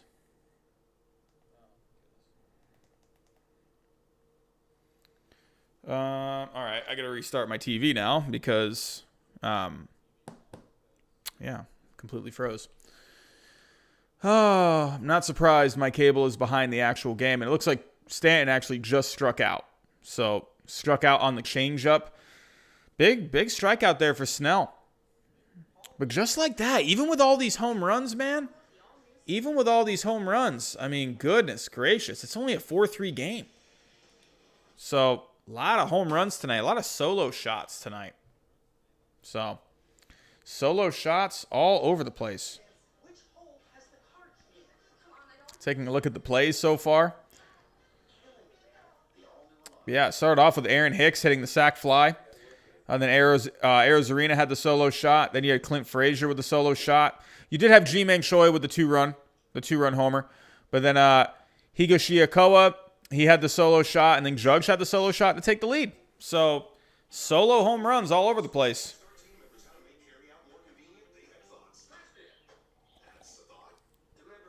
We're up to 42 people in the chat. What is going on? What is going on, everyone? How are we doing? If you guys are just coming in and you are new to the channel, definitely consider subscribing. That'll definitely help the channel grow. We are trying to get to 3,000 subscribers by the end of the playoffs. I believe right now we are closing in on 2,400. It's going to be a bit of a stretch to get to 3K. Definitely going to be hard to get there by the end of the playoffs. But, hey, if you guys can just share, like the stream, it really goes out a long way. So, yeah, if you guys can, definitely, do what you can. Try and get this channel out there. That's the one thing about YouTube, man. That's the only thing about YouTube that's difficult is, you know, even if you're making, I mean, I'm not saying I make, you know, good content. I'm not tooting my own horn on that. But even if someone does make good content, getting it out there is the hard thing. That's the hard part. Let's see what you guys are saying. Manteca, what is going on? What is going on? Just tuning in. What's going on? From the Bleachers Sports Show, the Yankee fan base loves Stanton as much as they did A-Rod, and I say that sarcastically, constantly ripped. Guess it's due to that contract. Stanton can hit 3 home runs, but they'll focus on his Ks. Yeah, man. I will say Red Sox fans tend to focus on those strikeouts a lot too, man. You know, you don't ever want to see a guy not play up to his capabilities, especially a guy like Stanton. That guy, I mean, he's fun to watch. He's very fun to watch. So, yeah.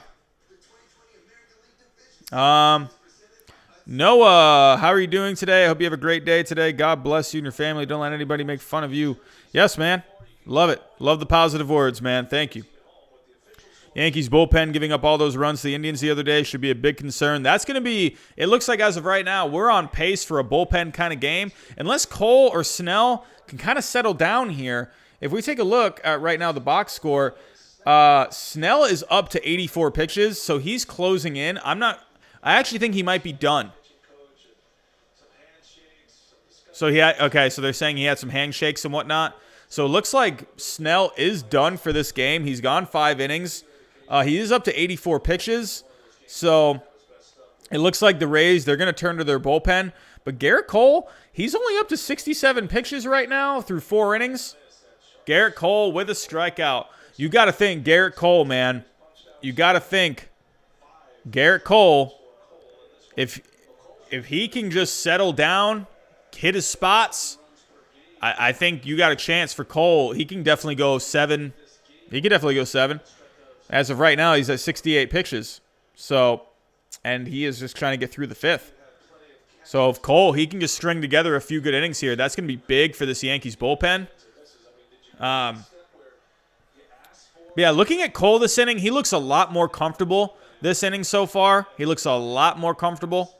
Last inning, he just didn't look comfortable from the start. It looked like he was just kind of off. I'm not sure what it was. But he's looking pretty good right now. There's a grounder to Urshela. The great wall of Urshela on to first. And there's 2 quick outs. Just like that. The Rays are trying to be aggressive with Cole here.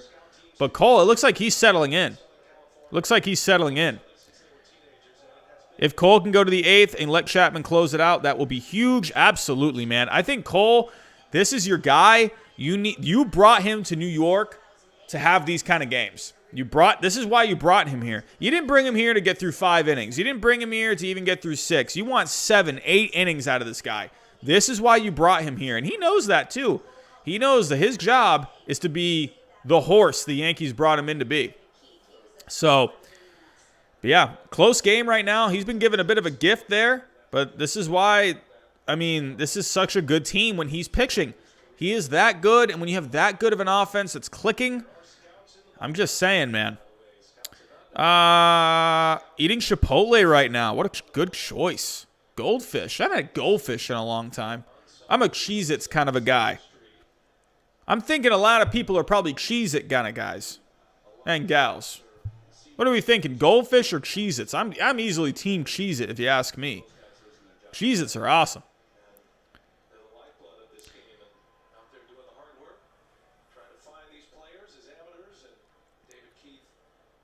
Main thing is to not throw too many lefties up against the Rays.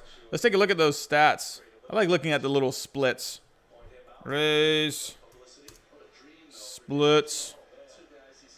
I don't want 2019. I want 2020. Batting splits. So yeah, the Yankees bullpen without Tommy Kahnle this year, they have struggled that bullpen. It just seems like everyone is they're still trying to find their spots in that bullpen. Garrett Cole just had a really good changeup right there. That was a really nice changeup. Good changeup. Good spot. He did not bite on it, though. That was a great changeup. Yeah, the Rays this year. Yeah, they tend to do better against lefties. 783 OPS compared to 739. Higher slugging. Bit of a higher on base. Kind of around the same batting average. But yeah, they do well against lefties. So, in that Yankees bullpen, if we take a look at who are some guys that can be some good matchups for the Rays. I mean, obviously Chapman. I mean, he's going to, Chapman's Chapman. I mean, yeah, he's a lefty, but, Chapman's still Chapman. Really? A lot of Goldfish gang here. Wow. Really? Really? Is that a thing? I don't know. I mean, I was never a hater on the Goldfish, but, dude, Cheez-Its are awesome. I love Cheez-Its, man. I'll eat a whole box. I'm an obese power lifter, man. If you give me a box of Cheez-Its, it's gone. The whole box. I've eaten a whole box of Cheez-Its before. I'm not kidding. So, taking a look. Yeah, Britain. Wonder if that's going to be a decent matchup. Oh, there's a base hit. Ray's got something going here. Base hit just like that. Cole was looking very good through those first couple outs, but the Rays are piecing together. Randy Arozarena again. Dude, he's 3 for 3 on the night. Arozarena is seeing Cole really well. Had that walk to Lau. Man, almost said Low. I saw Low, and I was like, Low, and I was like, oh, wait, it's Lau. Yeah, I gave up that walk, man. Arozarena has hit really well against Cole tonight, man. Yeah, there are a lot of different flavors of Goldfish. There's a lot of flavors of Cheez-Its, too. I'm just saying. Jackson, I'll one-up you, man. I'm a pineapple kind of a guy. I like pineapple, man. I'm a pineapple gang kind of a guy. When I eat fruit, pineapple's my thing, man. Like me some pineapple, man.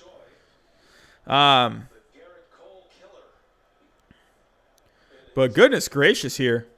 The Rays, just like this, we got a situation on our hands. Ji-Man Choi just hitting a home run off of Cole in his last at-bat, and he's got 2 guys on here. And the Yankees, they're not going to shy away from Garrett Cole. This is a big matchup right here. This could be the matchup of the game, the at-bat of the game. Ooh, good block there. That's where you Higashioka, man. If you don't have him in this game, if you have Gary Sanchez in this game, that was also one thing about this game too. I saw someone tweeting saying Gary Sanchez has done pretty well against Blake Snell. But, dude, do you think Gary Sanchez would have done that with Garrett Cole right there? I don't know, man. I don't know. Gary Sanchez is not great defensively.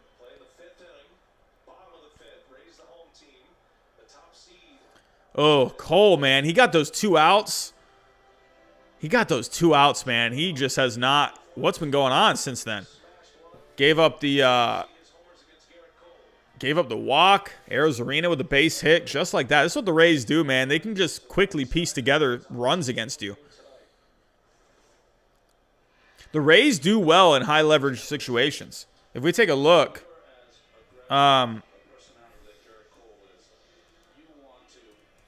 we were actually looking at this maybe last week at some point.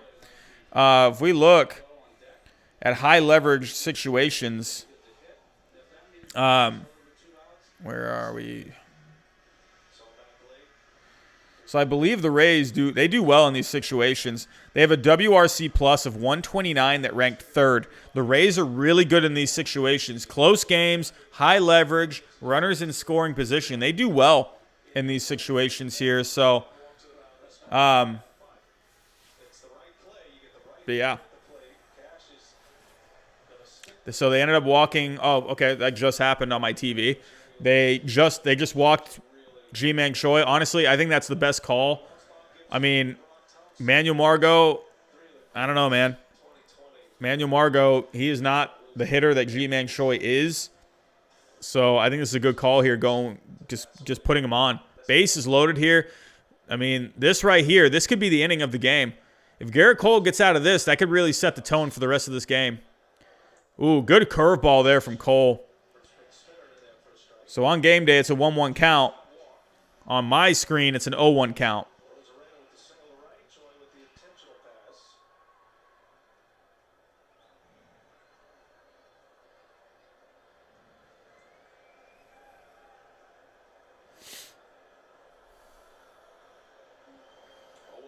Oh! Wow, crossed him up. Are they having some problems with some calling here? Wow. But was that a strike? That looked like a strike.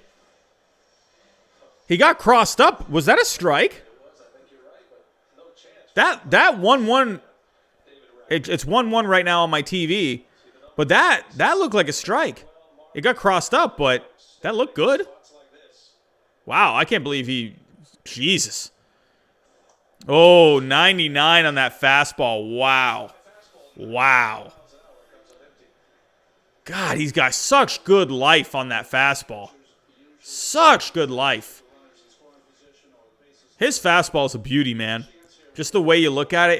You know, they were talking earlier. Pedro was talking about him. Pedro Martinez.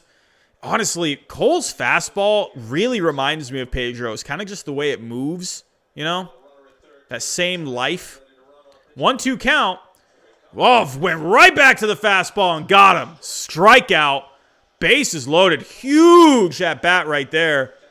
But Manuel Margot could not come through. Garrett Cole's out of it.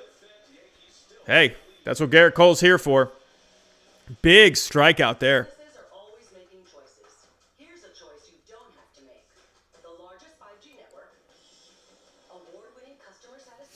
All right, we are in between innings. We're going to the 6th inning. This game is actually moving pretty good, in my opinion. I think it's slowed down a little in the last few innings, in the last couple innings. But I'd say we're on pace to finish out around probably like 11:30, I would say. Probably like another hour and a half.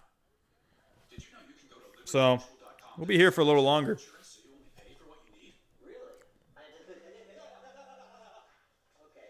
Jackson, is it bad that I support the Marlins and the Red Sox? I think it's fine. I'd say it's probably more fun when you can... well, I guess it depends on your perspective.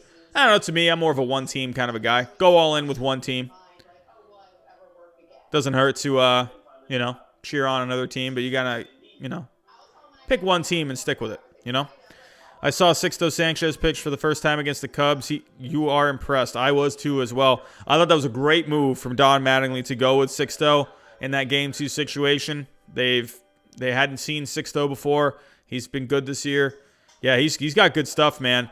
Sixto, he tends to he doesn't have great spin on his fastball. Not as much life on that fastball as you would want. But what's up with McDonald's doing all these like celebrity meals lately? I saw they did a meal for, I think, like a drummer or something, and now they have like another meal for someone else. I didn't see who it was, but yeah, Sixto, the spin rate on his fastball, it's not great, but what's really good about Sixto Sanchez, but he does have good velocity on the fastball. Hitters tend to see the fastball from him pretty good, even though he throws it hard. But he has a lot of off-speed stuff that's really good. So that's what makes him good. Manteca, thank you. I'm glad you love the channel, my friend. Thank you. McDonald's cures COVID. I haven't had McDonald's in a while. Actually, I take that back. I had a Big Mac about a couple months ago. Is it a couple months ago? I don't remember. We're up to 38 people. What is going on? So since we are between innings, if you guys haven't already, if you can, leave a thumbs up for the stream. It really goes a long way. Super chats are on, so if you do want to leave a comment or a question in the chat that I will not miss, that is definitely the best way to do it. Yeah, so we are getting back into the game here. Ryan Thompson is on the mound. coming in for Blake Snell. Blake Snell makes it through 5 innings today, gave up 4 runs total.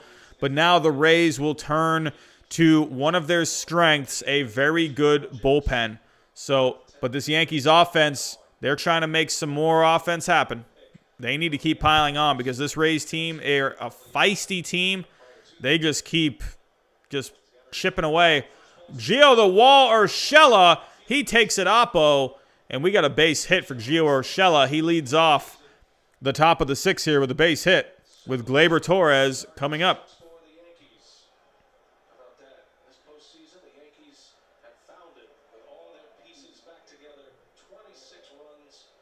They hit 10 home runs, including 3 tonight. And 2 from their 8th and 9th place hitters. So the depth of their lineup is so strong.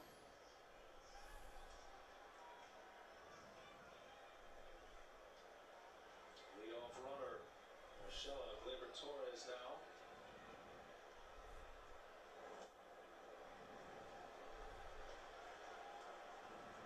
Clint Frazier's home run out of the 8th spot in the 3rd inning gave the Yankees the lead. And then Higashioka's homer last inning out of the 9 spot tied the game at 3. Brett Gardner waiting on deck. And that's it. We're going first. Oh, we got a double play.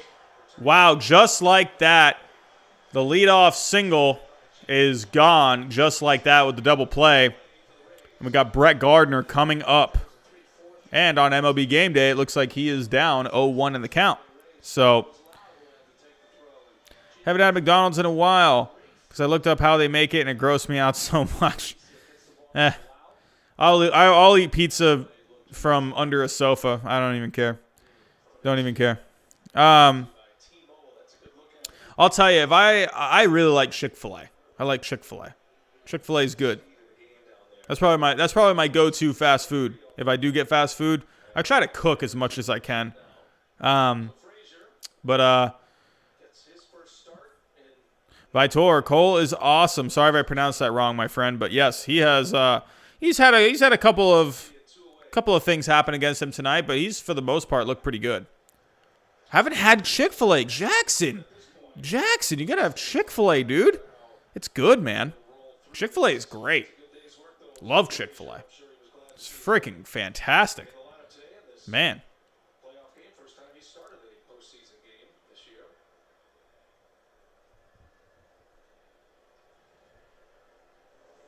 Gardner didn't mean to do it. Chased a high fastball, and he's down 0-2. The holdover from the 2009 World Series champion Yankees. He was teammates with Kevin Cash, as a matter of fact, on that 09 team. Cash, the Rays manager, does have a ring from that team. Has one with the Red Sox as well. Give me 1 second, everyone. Gardner has always been one of those battlers that makes the most of his talent. And what you see here is, even though it's a skinny 1-run lead, coming in here to hit against the right-hander also will go in defensively and give him a little better defense in left field. He's rising in the ranks of active postseason games played. Currently 4th on that list. He's drilled on an 0-2. Oh, he hit him. Gardner hit by a pitch.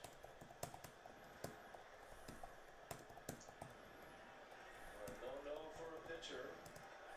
So Gardner will reach. So Gardner is on Breaking ball is supposed to be backdoor. with the hit by pitch. Kyle Higashioka. Kyle Higashioka. No, I'm still saying that wrong. Kyle Higashioka. Kyle Higashioka. I think I'm saying that right now. There we go. And here comes Kyle Higashioka now. Higashioka. Oh, I just heard him say it. When I'm a visual, like an audio or what's the word? An auditory kind of a guy. I need to like hear it and see it. So I just heard him say it. So thank you. That was very helpful. But he grounds out, and the Yankees could not capitalize. No, baby, it's me, Bonnie. Bad Bunny? Where you at, player? No, he's no player, he's playa. Can't wait to tell everyone about AT&T's big 5G news. AT&T has nationwide 5G? Yep. And that's fast Higashioka. I'm saying that right now. Higashioka. Higashioka. Feels right now. Higashioka. I'll say it like 50 more times. Alrighty. We are in between the half innings. We are in the half inning here between the top of the 6 and the bottom of the 6. But if anyone's just joining, we are watching the Rays and the Yankees. We're having a watch party tonight. Game 1 between the Yankees and the Rays. Earlier we discussed the Astros and the A's, with the Astros winning Game 1. But yeah, if you are just joining, definitely consider subscribing. We're on the road to 3,000 subscribers. We're trying to get there by the end of the playoffs. Bit of a stretch, but I think we can do it. If you guys haven't already, definitely leave a thumbs up for the stream today. It really helps out. I guarantee Disney will mess up the next 3 like they messed up Rise of Skywalker. I agree, James. I agree. I know, times change and whatnot, but man, they literally didn't even talk. Like, how did Rey even all of a sudden just get all these powers and stuff, and like all of a sudden she just knew how to use the Force and all this stuff? I don't know. I never got into it. I thought Palpatine was kind of cool in the third one. Sorry if that was a spoiler for anyone. Whatever, but they're not good. Whatever. But yeah, so hey, Lord Avocado, what's going on, man? What's going on? Patrick O'Brien, it is not bad if you don't like Star Wars. Some people just don't like Star Wars, man.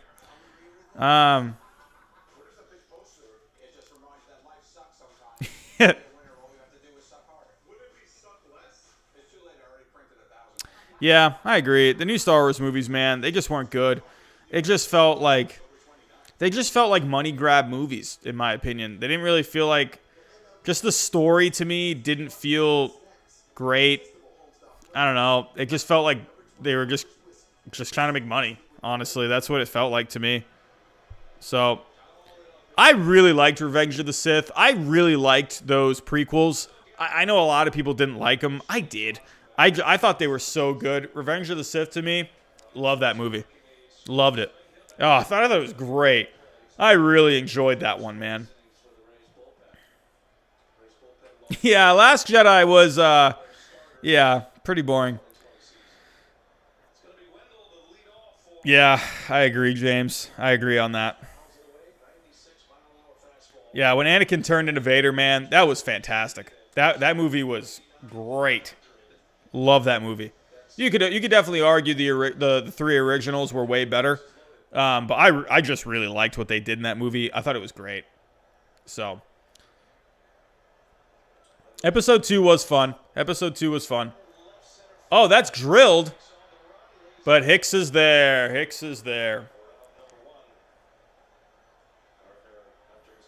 Is it just me, or do I want the Astros to do good and I feel bad for them? In a way, like, I'm kind of like, I've always been a fan of like a redemption story, you know? And honestly, I was just saying this earlier in the stream. I think with the Astros, honestly the only way they're going to make people just be quiet about the whole cheating thing is to win. Honestly, I don't think there's any other way. I think, people are saying, oh, time heals all wounds. I mean, yeah, but at the same time, though, like, if you really want to get people off your back, I think you just got to win, And the Astros winning today, I think that was a big thing, Jackson, hello there. I love when he does that. Dude, Obi-Wan Kenobi was so funny to me.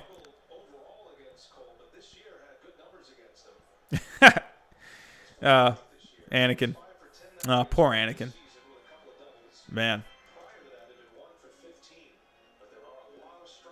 Actually, funny, when I was a kid, when I was in like 5th and 6th grade, actually all the way to like 8th grade, me and my friends, we made our own Star Wars movies. They were like a solid hour long each time. We had this like little camcorder thing. We called the movie Space Battles. They were really bad. They were so bad.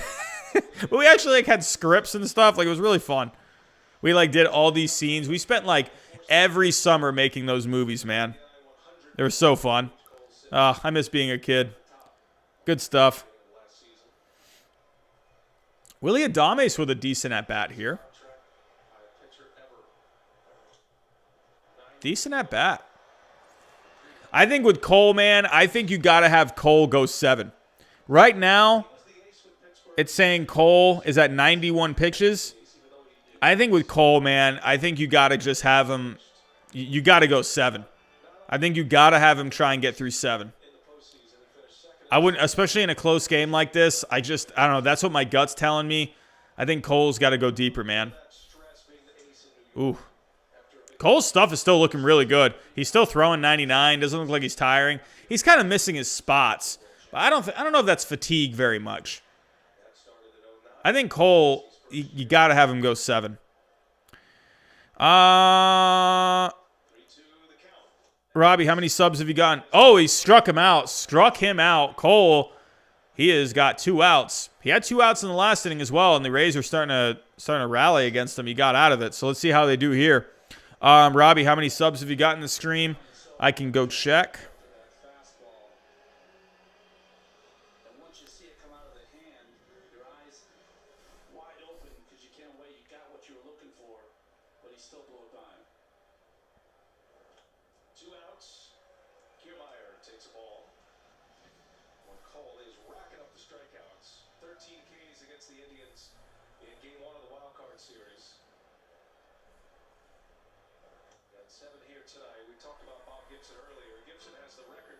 Have we gotten any subscribers during this stream? We have not. We are at 2,388 subscribers, so we are 12 away from 2,400, which is pretty cool because I think we hit 2,300 last week, I think. But on the game day screen, it says that it is a full count. On my screen, it's a 2-1 count. Oh, on the game day screen, it says he struck him out. Big strikeout there for Cole. I mean, I haven't seen it yet, but big strikeout for Cole. He's at 97 pitches right now. You got to have him go 7. You got to. I think you need one more inning out of Garrett Cole. One more inning. Against this Rays team, man, I don't know. What do you guys think? Do you think Cole should go one more inning? One more inning for Garrett Cole, or do you think they should pull him out now?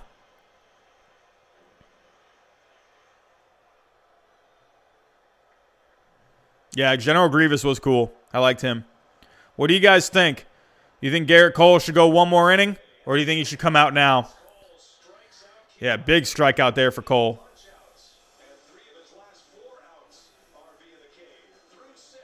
Jackson, do you think Cole should come out now? I don't know, man. I'd try and squeeze another inning out of him, man.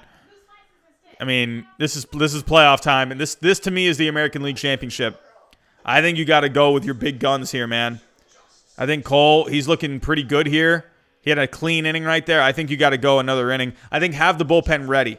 Have the bullpen ready.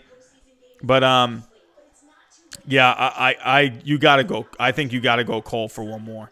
It just feels right. It feels right. What are you guys thinking? I'm not seeing anyone comment on this. Do you think Cole should pitch one more inning? What do you guys think? Cole for one more inning, or do you think the Yankees should pull him now for the bullpen? Robbie, what are your thoughts on Rocky? I mean, amazing series. I actually never saw Creed. That's another movie I got to see. 2 more innings. 2 more innings. Lord Avocado's saying, you know what? Let's throw 150 pitches tonight. Yeah, James, keep him in. I'm thinking keep him in. That's just what my gut's saying. It just feels right. I think you got to throw him out there another inning. Especially the way he's looking. He looked really good there in the 6th. If the Yankees especially, even if the Yankees add on a couple runs, I think you got to keep Cole. You got to keep him in. Yeah, I got to see Creed, man. I'd like to see that. Definitely would like to see that.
4:30 p.m. Eastern Time, and then Yankees Rays from here in San Diego at 8 o'clock. It all starts with the Marlins and the Braves on FS1, and the night finishes with the Padres and the Dodgers. All of these division rivalries in the division series this season.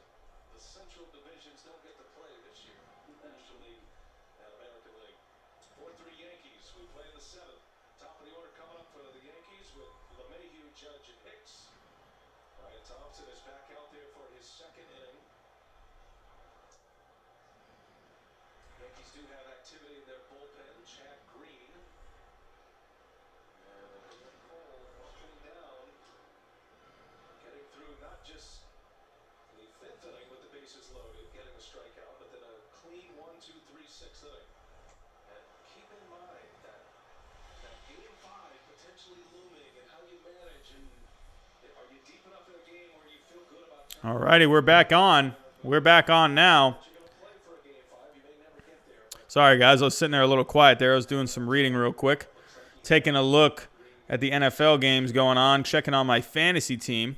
Robbie, free agent predictions. I'm actually looking forward to free agent predictions. I like the offseason, I think, more. I love the regular season and the playoffs. Obviously, it's a great time. But, oh, man, I love free agency. I love the trade deadline. I live for the rumors, man. I love that. I don't know. There's a lot of things to predict here. But DJ LeMahieu looks like he's got a full count. So, yeah, full count on my screen, too. I would say, I don't know. Free agent predictions. For the Red Sox, I don't think they're going to make any splashes. I made a video on how to fix the Red Sox. Bring in George Springer. Bring in John Lester. I don't know. I'm kind of already leaning against that now. I just don't think that's what Chaim Bloom's going to do. I think Chaim Bloom's going to make, a couple low-key kind of moves. I don't know. I think Trevor Bauer. I'd say Trevor Bauer. I'm picking the Mets. They got new ownership. They got new guys running it now. I think the Mets, they're going to make a run for Trevor Bauer. Trevor Bauer and Jacob deGrom. I feel like Trevor Bauer would be so intrigued by that. DJ LeMahieu with the base hit. Margot's having a time out there in right field today. He's getting a lot of balls hit his way. That's what I'm saying. The Yankees, they can hit opposite field, man. So Margot, he's going to be tested out there. I think Bauer is going to go to the – that's my prediction right now. He's going to go to the Mets. JT Realmuto, I don't know. I've already kind of made some predictions already. I did my how to fix videos. I did how to fix the Cardinals. I did how to fix the Angels, how to fix the Mets, how to fix the Red Sox, how to fix the Pirates. We can take a look at some free agents. I'm going to make some rough predictions right now. Oh, double play? Whoa, they got the double play. That was pretty close. They got that really, really close at first. Here we go. MLB free agents. I don't know, just taking a rough look. Kind of a JT Realmuto. Man. I don't know. I had him. I could see the Angels going after him if they got Pujols coming off the books soon. I could see the Angels maybe getting Realmuto. I think that would be a good move. Trevor Bauer, like I said, I think he goes to the Mets. I feel like George Springer ends up staying with the Astros. I kind of get that vibe. I don't know. I think the Astros are still a very talented team. I think they just need pitching. I could see him staying with Houston. Marcus Semien, I don't think he's going to stay with Oakland. I don't know. Where could Marcus Semien go?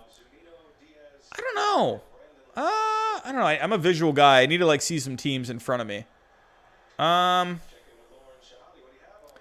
don't know. Marcus Semien. He's had a weird year. He had a really good season last year. I feel like he ends up getting a decent contract. I don't know. Where could Marcus Semien go?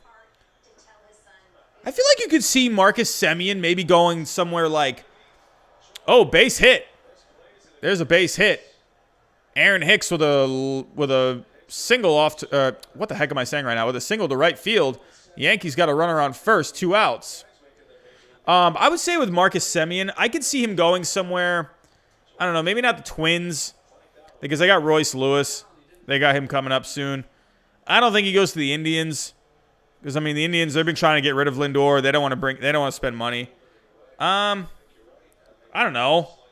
Maybe I don't know. I don't think the Mariners are going to spend money like that. They got J.P. Crawford. I don't know. National League, I mean, not the Braves. They got Swanson. Marlins won't spend the money. Maybe the Phillies? Phillies? Who Phillies got shortstop right now? Who's the Phillies shortstop? I'm going completely blank. 2 outs with the Rays down. And Luke Voigt coming up. Oh, Didi Gregorius. That's right. I was going completely blank on that. Is Didi coming back? Or was he on a 1-year deal? Looking to pull something and hit it hard, but he does also have tremendous power to right field. I feel like Didi's is he on a 1-year or 2-year deal? Targeted him, and the Cardinal organization was his power to right field at short porch at Yankee Stadium. That's a big, sweeping, breaking ball. Oh, it's a 1-year deal? I could maybe see Marcus Semien. I could maybe see the Phillies talking to him. He's done for the night 6 I could see Marcus Semien maybe with the Phillies. walks, 8 strikeouts, I could see that. 1 Ks in his first 2. Yes, Jackson, I will be streaming in the offseason. I'll be streaming probably maybe like 2 or 3 times a week, I would say. Kind of talk about the news and whatnot. Kind of just have like an open chat kind of a thing. Wow, we got 44 people in here right now. What's going on, everyone? If you are just coming in, if you don't know what the heck's going on, what we're doing, we are actually watching the Rays and the Yankees right now. Right now, we got a pretty good game. Top of the 7th. Yankees up 4-3. Luke Voigt actually just flew out on game day. My cable is behind. But if you are just coming in, you are new to the channel, definitely think about subscribing down below. We're watching a lot of baseball for the entire playoffs. I'll be streaming mostly every single night. So, also, if you have not yet hit a thumbs up for the stream, definitely give the stream a thumbs up. It really goes a long way. As I've said before, if you don't like my face, you can also give it a thumbs down. That is completely okay as well. But we are in between innings now. We are going to the bottom of the 7th. But let's talk about the free agents here a little bit. I could see Marcus Semien maybe going to the Phillies. That seems to make sense in my head a little bit. I could see that. Again, these are just rough predictions right now. Just very rough. Like, I haven't even really thought about anything right now. But I don't know. I feel like that I could see like a 2-year deal or something like that for Marcus Semien maybe. Marcell Ozuna, that's going to be interesting. I don't know. I feel like I could see him maybe going back to the Braves maybe? I don't know. I don't know. I feel like that's been a good fit. It's been a good fit. I don't know. Could you see Ozuna maybe go to the Astros? I don't know. Probably not. I think they have, if they bring Springer back, then I don't think they won't bring in Ozuna. Maybe. I don't know. Who are the Astros? So they got Kyle Tucker. They got Brantley. Is Brantley a free agent? No, they got wow, I'm going completely blank on his name. Hold on. Oh,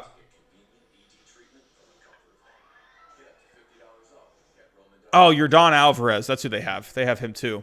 So yeah, they won't bring him in.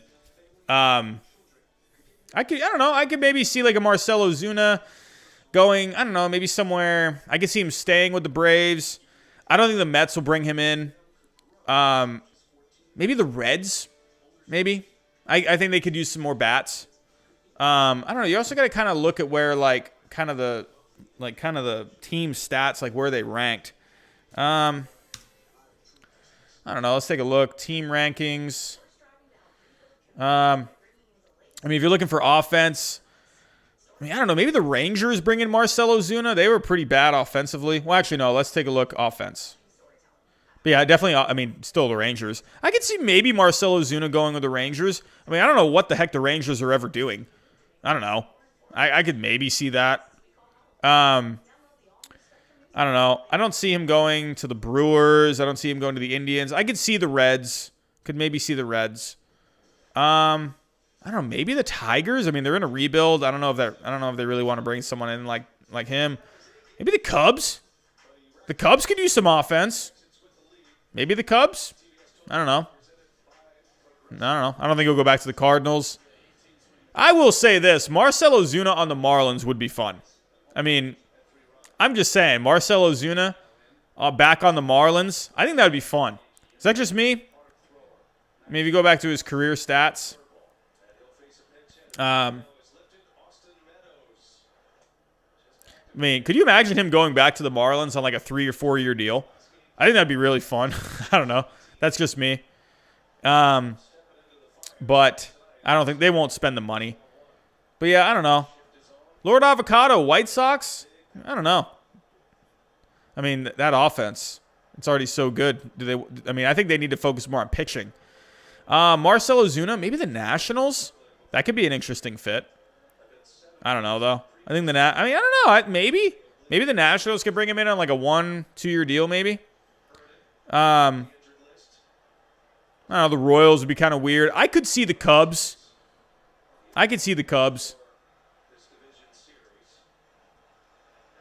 Yeah, I don't know.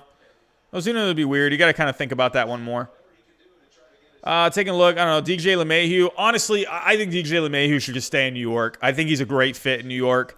He's been a great fit. Marcus Stroman, I could see him going to the Angels. I think that just feels like such a good fit. They need pitching. But I don't know, though. I'm not a fan of Marcus Stroman.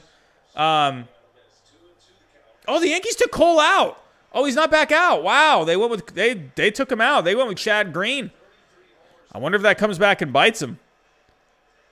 I don't know, man. I don't know. I mean, I can understand taking Cole out. I could see him taking him out. But, because he was getting up there with pitches. Cole wanted to go back out there, though. Green's looking pretty good here, though. He just got a strikeout on Austin Meadows. Looking pretty good. So, I don't know. I wonder. I don't know. I mean, I know they kind of want to preserve Cole for the rest of the series. So, maybe taking him out a little early could end up working out in the long run. I mean, it's just this Yankees bullpen. They've been kind of hard to trust a little. So, but Chad Green, he's got to get through this. So, he's looking so far so good. So, Stroman to the Royals would be interesting.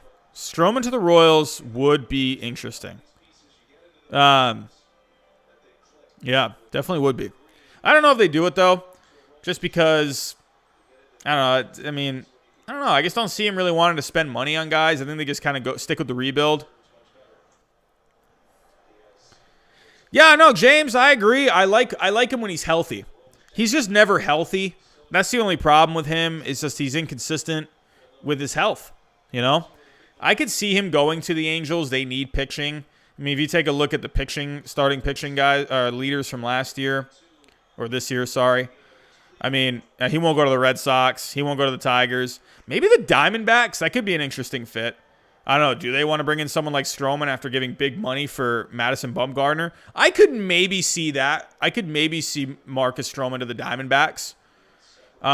Braves? Maybe Marcus Stroman to the Braves. I think that could actually be pretty cool.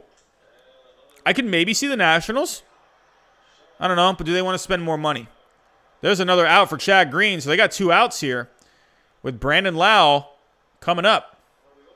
Yeah, Lord Avocado, that's another good one. White Sox, maybe. White Sox, they need depth. That could be a good fit. I think that could be a good fit, actually. I think Marcus Stroman on the White Sox would be cool. Maybe the Cardinals could be good. There's a lot of places Marcus Stroman could go. Cardinals tend not to spend too much money. He won't go back to the Blue Jays. Yeah, I could maybe see like the Diamondbacks, the Braves, the White Sox, the Angels. I think the Angels are like a pretty good fit. I think they're a good fit. I mean, you know, they like to spend money. I think that could be a decent fit. So I would say with Marcus Stroman, I'd say either the Angels or the White Sox. So Liam Hendricks. This is an interesting one. Didi, I do wonder where Didi goes. I mean, I don't know. He's had a pretty good year. Before I get to Liam Hendricks, I could see Didi maybe going, I don't know. Again, I need to kind of like look at like who needs like shortstops. I mean, Marcus Semien going elsewhere. Maybe the A's bring in Didi on a short deal. That could be an interesting fit. Dude, Liam Hendricks. Dude, that to me, I'm actually excited for that. Liam Hendricks is one of my favorite pitchers. He has been awesome.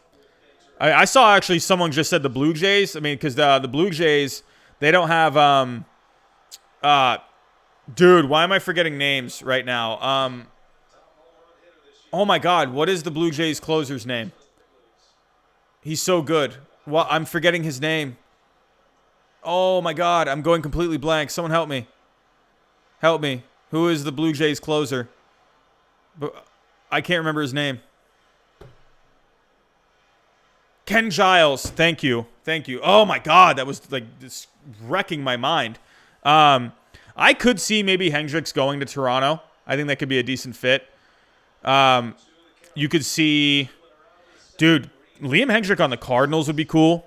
I think that, dude, could you imagine Liam Hendricks going to that Cardinals team and they're going to get, what's-his-face back? Jordan Hicks. Is Jordan Hicks supposed to be coming back?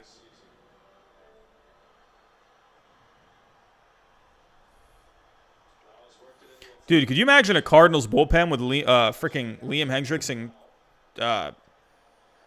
Jordan Hicks? That'd be nasty. Oh, I actually did have Liam Hendricks going to the Angels. I think that would be a good fit. I think that could be a good fit. I actually, in my How to Fix the Angels video, I did actually have Liam Hendricks going to the Angels. So I think that would be a good fit too. So I think the Angels, they gotta bring in some guys. They gotta bring in some guys. Jackson, have a good night, my friend. Have a good night. Thanks for coming in tonight. Thanks for being the moderator tonight. But yeah. But here, let's get back to this game. Free agency, we still have about a month away from free agency, or less than a month now. End of October. I can't wait for free agency. I'm very excited. I could see this channel getting a lot of traffic for free agency. I'm excited to make my free agent predictions. I think that's going to be fun. I'm very excited for that. So, yeah, I'm excited to do live streams, off-season news. I think probably a couple streams per week during the off-season would be good. But yeah, I really want to try and keep this channel, I want to really keep the traffic kind of high during the off-season. Right now, we're at 41 people in the chat. That's awesome. Thank you so much, everyone, for coming in. That's fantastic. But Chad Green, he's trying to get through this right now. Randy Arozarena, he's having a good night tonight. He is 3 for 3 on the night with the home run. So he saw, maybe that's why they took Cole out, because they saw these guys coming up. I don't know. He wasn't going up against Arozarena. He did walk Lau in his last at bat, Garrett Cole. Okay, good pitch from Chad Green right there. We got a 2-2 count. Well, on game day, we have a 2-2 count. On my screen, we have a 1-1 count. So I'm 2 pitches behind. The Cardinals need to add a big bat like Arenado to the team. I think that would be a great, great move. Honestly, I think if you're the Rockies, move on from Arenado. I don't know. I think the Rockies, they need to work on developing just guys. I think Arenado, get some pieces back for him. I think if you're the Cardinals, dude, go get Arenado. You need another bat in that lineup. They need another bat. Put him and Goldschmidt in the lineup. Colton Wong, decent. Chad Green here. Chad Green, 1-2 count on my TV. There's a ball, 2-2 count. Randy Arozarena, he has had a good night tonight. 3 for 3 on the night. Had the home run earlier against Garrett Cole. But the Yankees see themselves leading here 4-3. Chad Green coming in, trying to lock this down. Oh, that was a rocket, but right to Gleyber Torres. And Chad Green is able to maneuver through a crucial 7th inning after 6 strong innings from Garrett Cole. Chad Green comes on in and locks it down. Good inning there from Chad Green. And the Rays are down to their last 6 outs. Down 4-3 to the Yankees here. Yankees coming up. They're trying to add some insurance. But we are definitely officially in a bullpen game now. Oh, Wong's a free agent, so he might not even stay. Everyone, I need to use the bathroom real quick. I will be right back.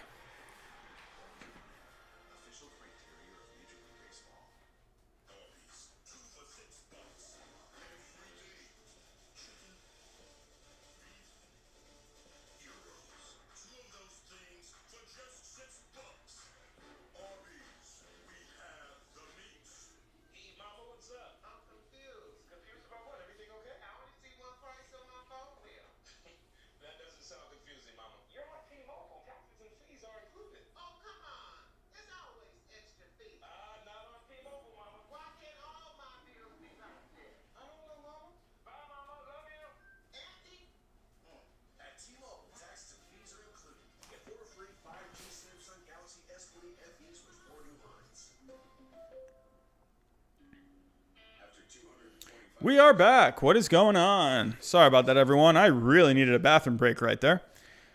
Alrighty. But we are here. We are going into the 8th inning. Top of the 8th here. Top of the 8th. Rays are going to have Oliver Drake on the mound. Giancarlo Stanton coming up. We had a couple defensive substitutions. Actually, just one. Michael Perez. He's coming in for Austin Meadows. And he's going to be playing catcher. So, Rays are looking for more offense. They're bringing in Michael Perez. So, Michael Perez will be the catcher. Yeah, Zunino, he's not going to give you much offense. So, probably a good move there for the Rays to go with Perez here. Bit of a better bat.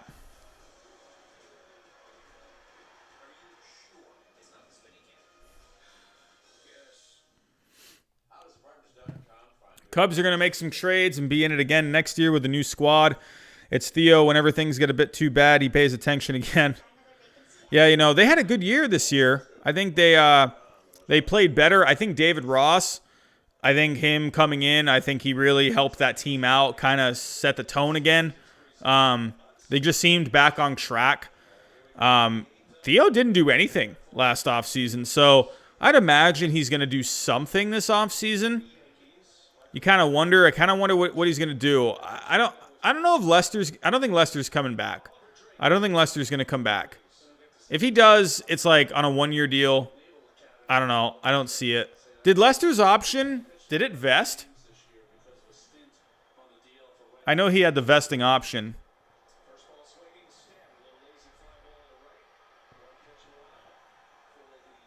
Yeah, I kind of wonder, like, interesting point there, McCarl. I wonder if Theo kind of moves on soon, you know? I don't know. I feel like, I don't know. He hasn't really been there too long. Was it 5 years now? So, I mean, no, it's been, oh no, he's been there a lot longer than that. When is he? I'm thinking back to when John Lester came. Yeah, Theo's been there since 2012. So, he's been there for a while. BZ Baseball, thanks for coming out, my friend. Thank you. But yeah, so I don't know. I kind of do wonder with Theo, man. Like, it just feels like the Cubs are just like in this weird place, you know? Yeah, let's look at Lester. Yeah, I feel like Lester's probably not going to be staying. I don't think his option renewed. Oh, base hit there for Gio the Wall Urshela. Oh, my phone just died. Darn it. Hold on.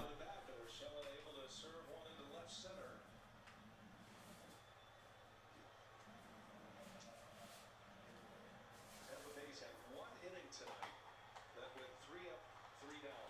That was Snell in the second.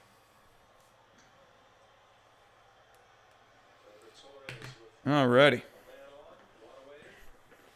So we've had a pretty steady amount of viewers tonight, 35 viewers at the moment. We were in the 50. I believe we hit the 50s at one point. Did we? We got up to 48. That's the highest we got up to. Yeah, for the most part, I think we've been at around averaging somewhere like, mid-30s. Got up to a pretty decent amount. 48. Yeah, Baez, man, he's weird. He's a weird hitter, man, because he's got that power potential. He just, I don't know, he doesn't get on base.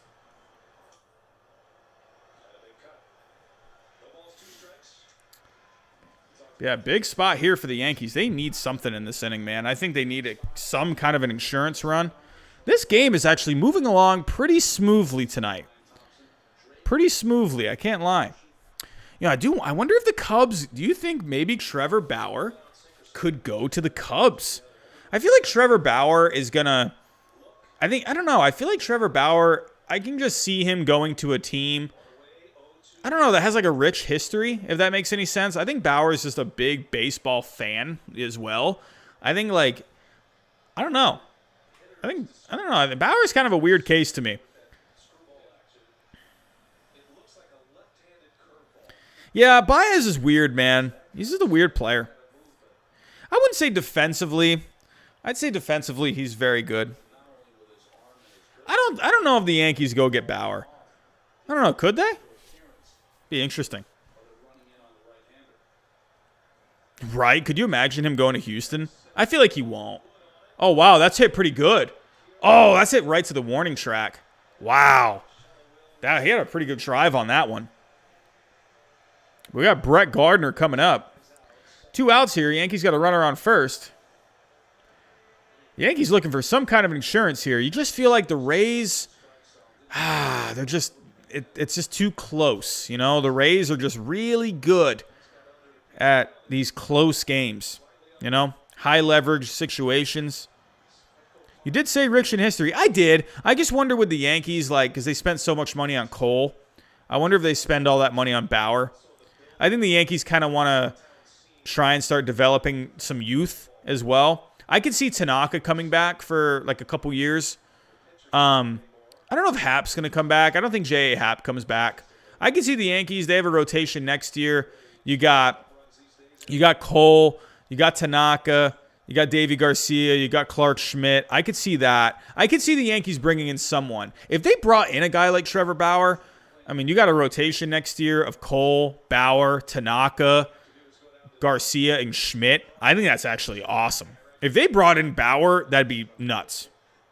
So I think the Yankees actually should go get a starter or someone. I think they should. I think they should go. So I don't think they'll bring back Happ. He was good down the stretch for them, but I feel like they kind of need to go with someone new.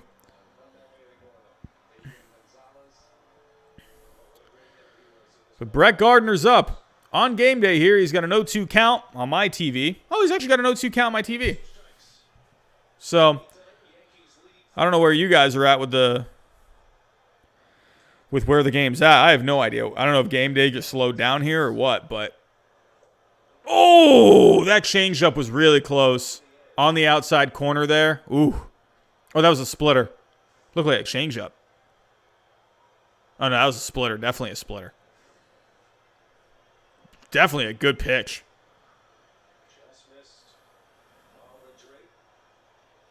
Robert, I will in a second. I want to pay attention to this game. In between the innings, I'll look. Fouls it off. So we got a 1-2 count for Gardner. Gardner trying to make something happen. Look out for Gardner. Gardner has that sneaky power. He could lift one out of here. Make it a 6-3 game just like that.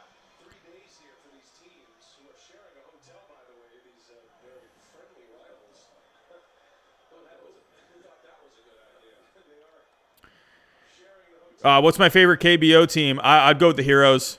I don't know. I was just drawn to them for some reason. I like the Kiwoom Heroes. I like the Bears, too. I like their mascot. Mascot's cool. Oh. Come on, Gardner. Gardner staying alive. Still a 1-2 count, 2 outs. Oh, we got a ball here on game day, so it's a 2-2 count. Man, I wish my cable would speed up a little bit. We got 35 people in the chat. We got 35 people. We're up to 40 likes on the stream. We got a $5 super chat from the Bengineer earlier. So that was awesome. If you are still here, Mr. Ben, thank you so much for that. Just a reminder for everyone else, super chats are on. So if you do have a comment or a question, or if you just like to support the channel, that is greatly appreciated. But yeah. If you haven't already, definitely leave a thumbs up for the stream. If you don't like my face, leave a thumbs down. Oh, it says Brett Gardner struck out. Hey, this Rays bullpen, man, they've come in and they've really nailed this down.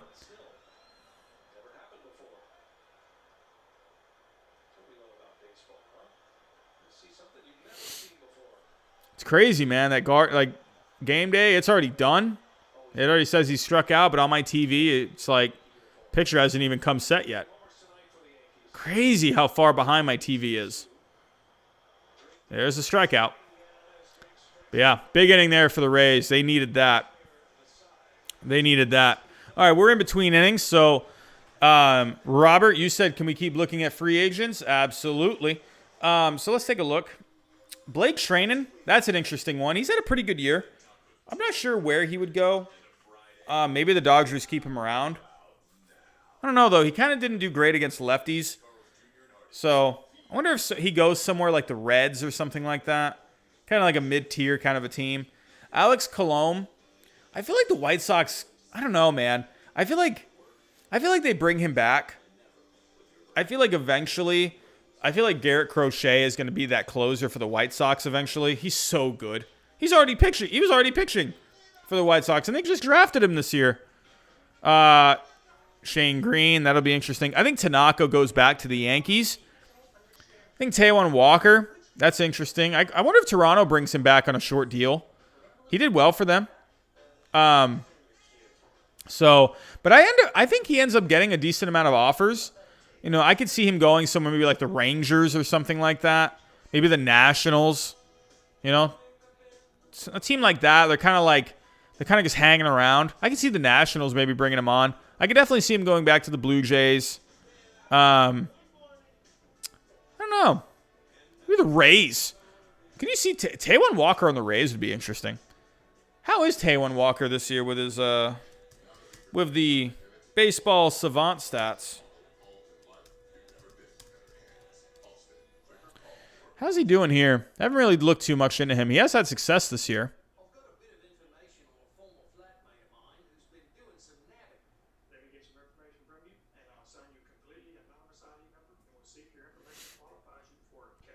Yeah, James. Yeah, that was definitely a good thing about Crochet. The dude just throws hard. Kind of reminds me of like an Andrew Miller in a way, you know? Yeah, Taijuan Walker didn't do very good this year with the advanced stats. I don't know. Doesn't really seem like a Tampa Bay Rays kind of a guy. I don't know. Maybe they bring him in. Maybe. I don't know. Cheap deal. Maybe the Marlins. That'd be a cool fit. Maybe the White Sox, Taijuan Walker. That'd be cool. Taijuan Walker on the White Sox, maybe. I could see him going to like a team like the Giants or like the Rockies. I could see that. Maybe the Mets. There's a lot of places Taijuan Walker can go. I think Taijuan Walker ends up getting a decent contract. He did pretty good this year. He had a good year. So I think he ends up getting a decent contract. I think he ends up getting like a surprisingly big contract. Yeah,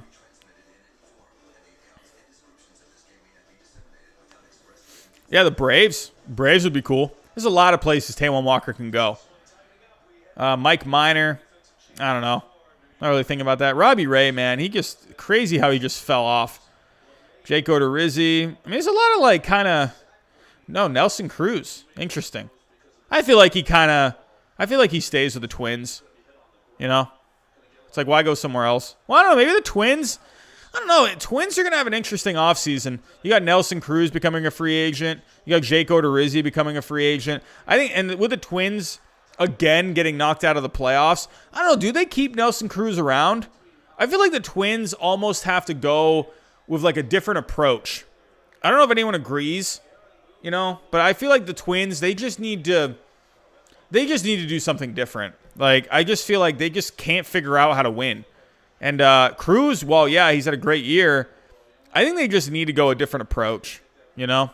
They just can't seem to do anything right. Like, when it comes to postseason, I don't know. Brantley, I think, is interesting. I think Brantley is an interesting player. I think he ends up going somewhere. I don't know if he'll go back to the Astros. That seems like someone where he'll go somewhere else. I can see Brantley maybe like, I don't know what team. Like, I kind of thought the Indians for a second, but I was like, nah, he won't go back to the Indians. I don't know, maybe like the Cardinals or something for Brantley. I could see something like that. I don't know. I can't really think of the Cardinals depth chart right now.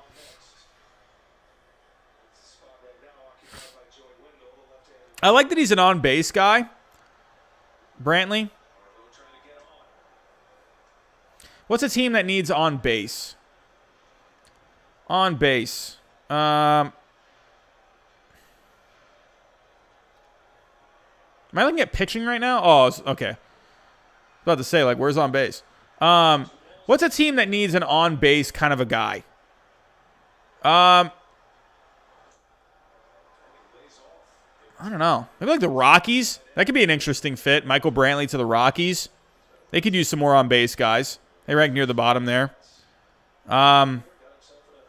Twins, maybe? I don't know. Maybe Twins want to go with some guys that get on base more. I don't know. Where did the Twins rank? Oh, Manuel Margot walks. Oh, Michael Brantley, I think, could be a good fit for a lot of teams. His health is a little questionable. So, definitely a little questionable with the health. I think they were saying he was having some quad issues this year. Though this year's quad injuries add to a litany of injury trouble in his career, the man known as Dr. Smooth reliably turns in elite contact rates, 90.2% in 2 seasons with Houston, and low strikeout rates when he's healthy. That skill could continue to age well, though obviously the age and injury history will affect the years on his next deal. So, yeah, I mean, honestly, I think a team that needs on base, maybe like the Cubs, that could be good. I can see that. Maybe the A's. Michael Brantley on the A's, maybe? I could see that. Has this injury history. A's like to save money. He's an on-base kind of a guy. I could see the A's. Michael Brantley on the A's. I could see that. Yeah, why not? The Reds, definitely. That could be a good fit, like you said, Robert. I would say, you know what? I'm going to go right now. I'm going to make a prediction right now. I'm going to say Michael Brantley goes to the A's. I'm going to see that. Michael Brantley to the A's. I'm going to call that. If they can get him for a decent deal. But they might be able to, you know, because kind of the way, you know, the injuries have piled up, maybe they can get him cheaper. I don't know. Seems like a decent fit. What do I know, though? What do I know? Right now, the Yankees and the Rays, they're in a battle here. Bottom of the 8th. They got one out here. Zach Britton is on. The Yankees have set up this game kind of how you would want them to set it up. You know, I would have liked Cole to go one more inning. I mean, if the Yankees don't end up getting through this, I'm really going to look back on that. And I'm going to say, dude, you should have had Cole go one more inning. You know, Chad Green or Zach Britton go in the 7th. Chapman for the 9th. I don't know. I'm a guy I want the starter to go deep. But, you know, it could end up working out. But Zach Britton here, yeah, he's on here trying to hold us down. I remember when the A's got Holiday. That was like a big deal. I feel like the A's have made like a lot of trades, you know? They've made a lot of trades. Like remember they got like John Lester. They got Josh Donaldson. They got Josh Donaldson, didn't they?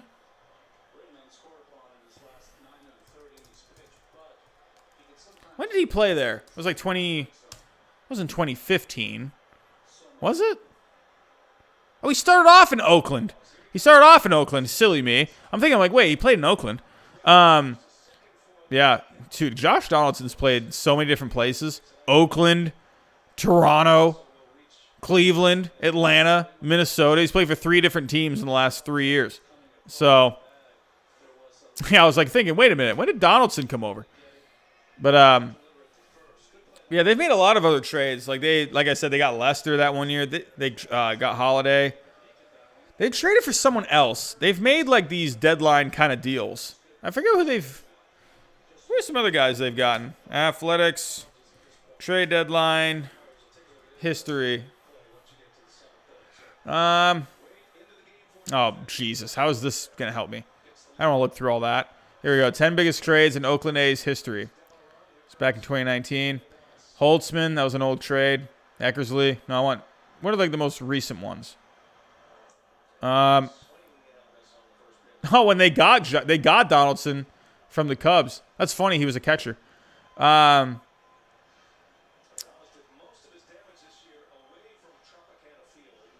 It's crazy. Gave up Houston Street. I remember Houston Street. And they got Lester. I guess that was really it. They got Holiday and Lester. I thought they had more. But Britton on my TV. Oh, he got the out. Oh, so this is why I got to pay attention to the game. I can't be distracted like this. Yeah, we got 2 outs. 1-2 count. 2 Willie Adames right now. They got to run around first. But Britton looking pretty decent so far.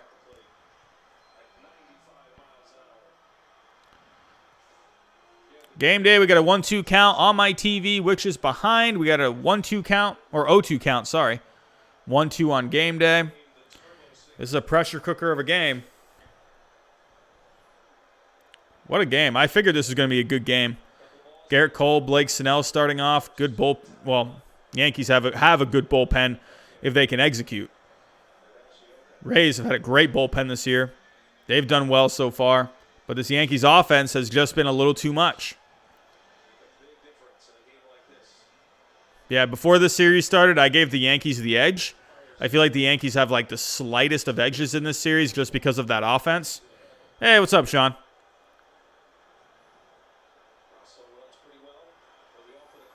Zach Britton.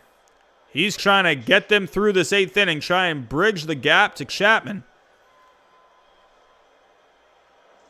There's ball 2.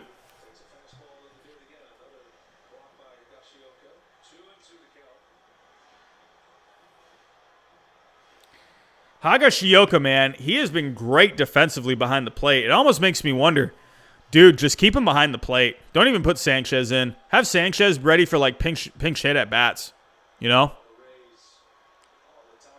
Oh, on the game day, it says he struck out Adames. Says he got him. I haven't seen it yet. He's just getting set now. But that is a big strikeout for Zach Britton. Big strikeout for Zach Britton. Wow, Adames is very frustrated at that. But the Rays are down to their last 3 outs. Chapman will be on the mound. Let's take a look at Chapman's stats against the Rays. Let's take a look. Here we go. Chapman. What did I just click on? Chapman. Taking. All right, you know what? No, I want to look on Baseball Reference. Here we go. Chapman. Where are you at? Here you are. Taking a look at splits. How did he do against the Rays this year? I know he had that one incident where he was throwing up near some guys' heads, but taking a look at the Rays this year, he actually only threw 1 inning. It was that 1 inning where it was but he yeah, it was a save. So was it a save? Yeah, it was a save. So he's only thrown 1 game against the Rays this year, 1 inning. So, but overall in the year, Chapman pretty solid. He had a couple little hiccups, but overall pretty good. Yeah, few saves, 13 games overall, 3.09 ERA. How was that FIP? I'm sure that FIP looked a lot better. Sure, that FIP was a lot better. Oh, not actually a lot, but not off by a lot, 2.93. So, look at the strikeouts per 9, though. 17 strikeouts per 9. Very good. He had 22 strikeouts in 11 innings, so almost double the strikeouts, about 2 strikeouts per inning. Crazy. Patrick O'Brien, I'm going to go soon. I'm getting tired, have some stuff to do. Hey, stay as long as you want, my friend. Stay as long as you want. We'll be here for the next, I'd say this game's going to be over in the next 30 minutes. I was kind of saying earlier, probably around 11:30, that they're going to have this done. So, But yeah, definitely interesting, man. This is going to be an interesting finish.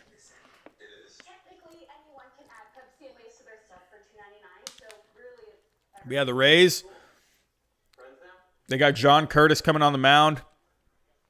Hey, Nick Brawl Stars, what's going on, my friend? Welcome, welcome, welcome. If anyone is just coming in, just letting you guys know, we are on the road to 3,000 subscribers. Right now, we're just below 2,400. The goal is to try and get to 3K by the end of the playoffs. Pretty long goal. Pretty, bit of a pipe dream. But, hey, I think we can do it. Why not? So, if you haven't subscribed, if you are here, definitely consider subscribing. We're talking baseball all the time here. Sean, I don't know, man. I'm not really thinking about that right now. Yeah. So, if you guys haven't already, we're up to 41 likes on the stream. So if you guys haven't hit that thumbs up button yet, definitely consider giving that a thumbs up. Alrighty, but here we go. Game's back on. Oh. Higashi. I can't say the name. Higashia. I can't say the name. He just said it too. Higashioka. I think I said that right. Got a base hit to start off the inning. Good start for the Yankees, getting a runner on. This is the time to get some insurance runs. This is the time. So, let me see if Fangraphs. Do they do? I want to look at. Can they show? Here we go. Let's see how the Rays do in the ninth inning in high leverage situations. Let's just say runners on. Ninth inning, high leverage, runners on. Let's see. How do the Rays do in these situations? Oh, that's offense. I want to see pitching. Oh, is it going to clear out everything? Darn it. Here we go. High leverage, runners on, ninth inning. Let's see how the Rays do in these situations. Where do they rank? God, Cincinnati was horrible. I'll do medium leverage situations as well. Let's see. The Red Sox are actually really good in these situations. Tampa ranked 8th in FIP in these situations. Let's take away the medium leverage. Let's see in the small sample size from the Rays. The Rays actually did very good in these situations. They ranked 7th, 2.05 FIP in high leverage situations with runners on in the ninth inning. So the Rays have pitched well in the ninth inning this year. Let's just say ninth inning runners on. Let's see how the Rays did. Keep it simple. Yeah, the Rays were pretty good in the ninth inning this year. 2.82 FIP. That ranked 8th. So the Rays have had success in the ninth inning, but they're not looking too good right now. John Curtis. So DJ LeMahieu walks. And that's 2 runners on.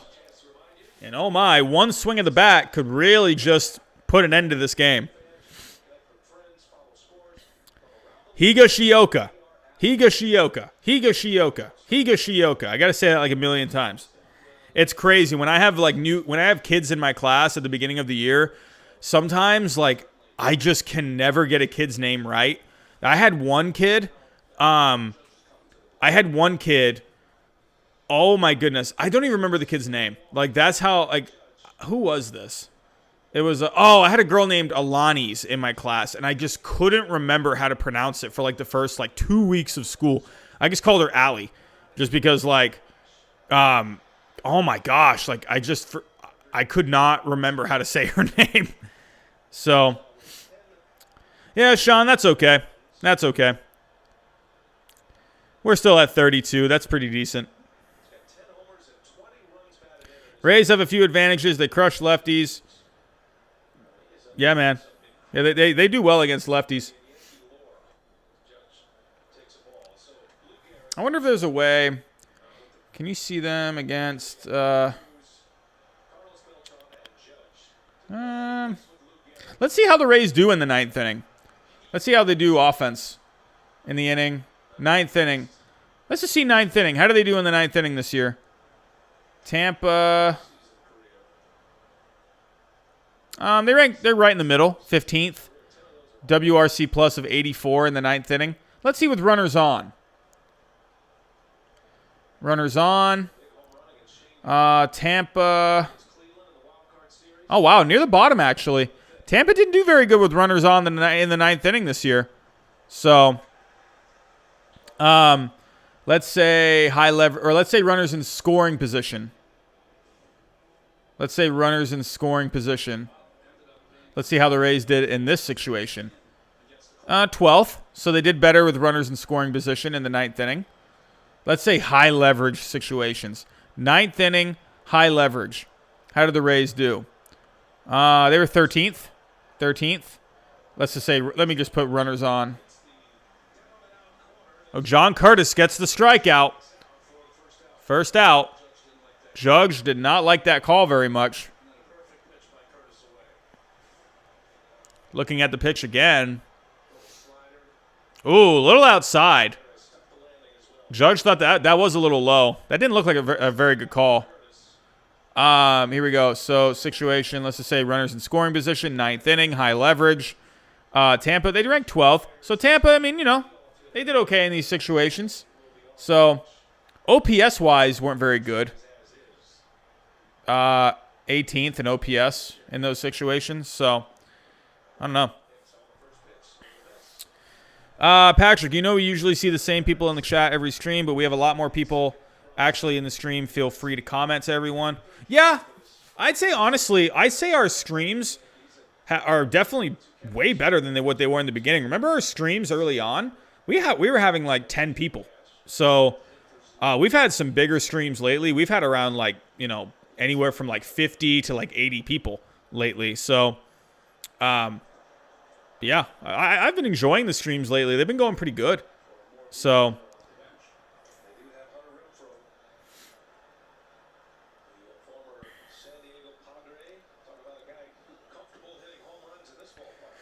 but Aaron Hicks trying to make something happen here. Trying to make something happen. Trying to drive in an insurance run. They got a runner in scoring position. I want to actually see. Let's see how the Yankees do. How do the Yankees do in these situations? In the 9th inning. The Yankees actually ranked 8th in OPS. How do they do in WRC+? They ranked 9th in WRC+. The Yankees have been a good team in the 9th inning. So, this is the spot. Runners in scoring position, high leverage, 9th inning. The Yankees have done well in these situations here. So, this is a spot where they thrive. So, Aaron Hicks, is there a way, can we look up just a player? Who actually did the best here in this season in these situations? Aaron Judge was actually this season. Oh, he only won one plate appearance. Never mind. He had one plate appearance with high leverage. Let's see if we just did 9th inning, runners in scoring position. That's funny. A lot of these guys only have like one plate appearance. Aaron Judge had 2 plate appearances. Let's say 9th inning. Let's see how these guys did in the 9th inning. Who the heck is this? Elliot Soto. I want a certain amount of at-bats. I mean, come on. One at-bat. I don't know. That's not really going to help me out there. But Aaron Hicks, he's trying to do something here. He's trying to knock in the runner from second. You got DJ LeMahieu on first. Higashioka on second. Trying to make something happen. Trying to make something happen here. Aaron Hicks. The Yankees have done well in this situation this year. High leverage situation with runners on in the 9th inning. They do well in this inning.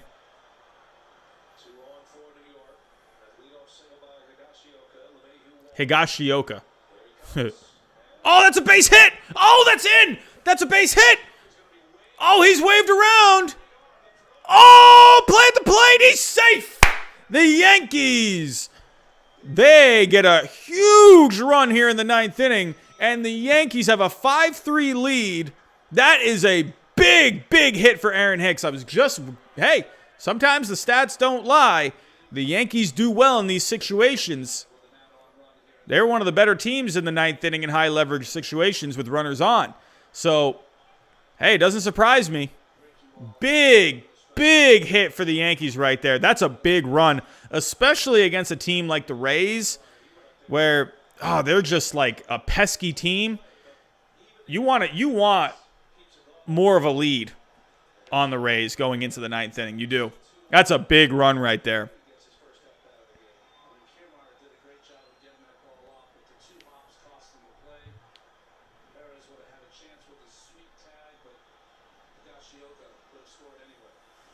Insurance run for New York. Now Wade, who entered this game last inning for defensive purposes and made a couple of plays last inning, has a chance to do some damage with the bat. Slow runner at second in LeMahieu. Hicks can run over at first. Aaron Hicks' first career 3-hit game in the postseason. This is his 24th game in the postseason. We got Tyler Wade up. Tyler Wade was pretty decent this year. Right? Oh, never mind. I thought he was. Had a few homers. A few stolen bases. I thought he was a lot better than that.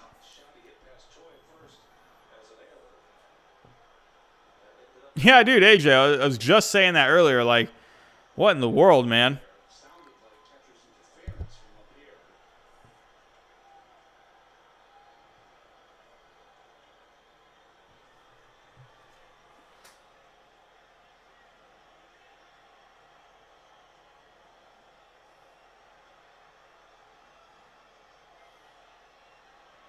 Yankees.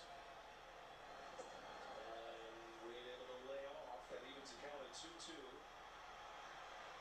Pitch count elevated here for Curtis. Now 18s. Still has the one out. That was a strikeout to Judge. Again, this gets into the mode where... But the Yankees, they're still in a good spot here. They can definitely drive in some more runs here. They got one out here with a runner in scoring position. It's a good spot. Tyler Wade looking to make something happen.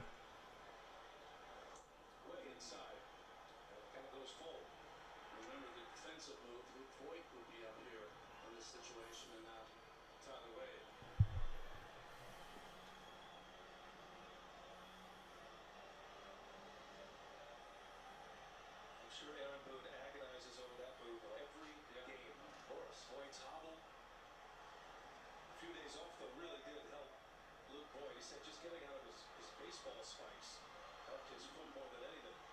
4 days off.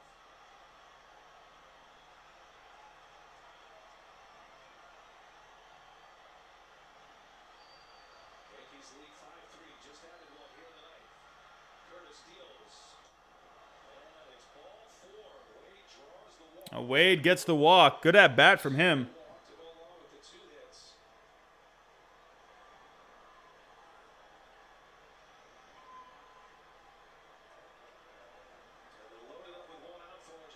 Stanton.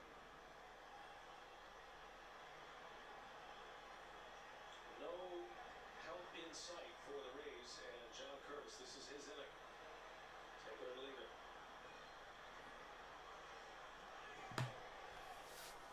Stanton swinging again on this. What an at-bat here. Sorry, guys. Had to respond to a text there. But, whoa, jeez, look at this freaking at-bat. You got the bases loaded with Stanton up.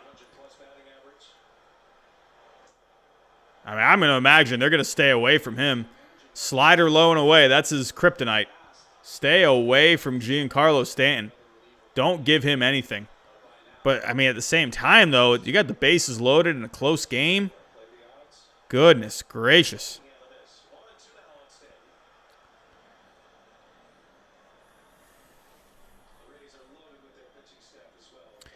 How has Giancarlo Stanton done in these situations in his career? Is there a way for me to look this up?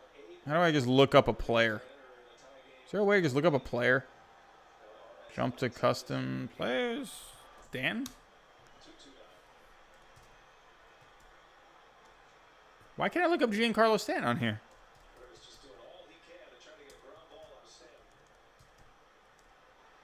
Oh, okay, I guess I can't look up Giancarlo Stanton.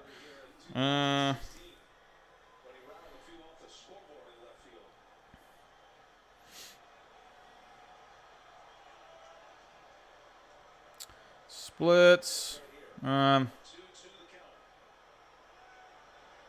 we go. So, let's... Oh! That's gone! Oh my God! Giancarlo Stanton with a grand slam! Oh my God!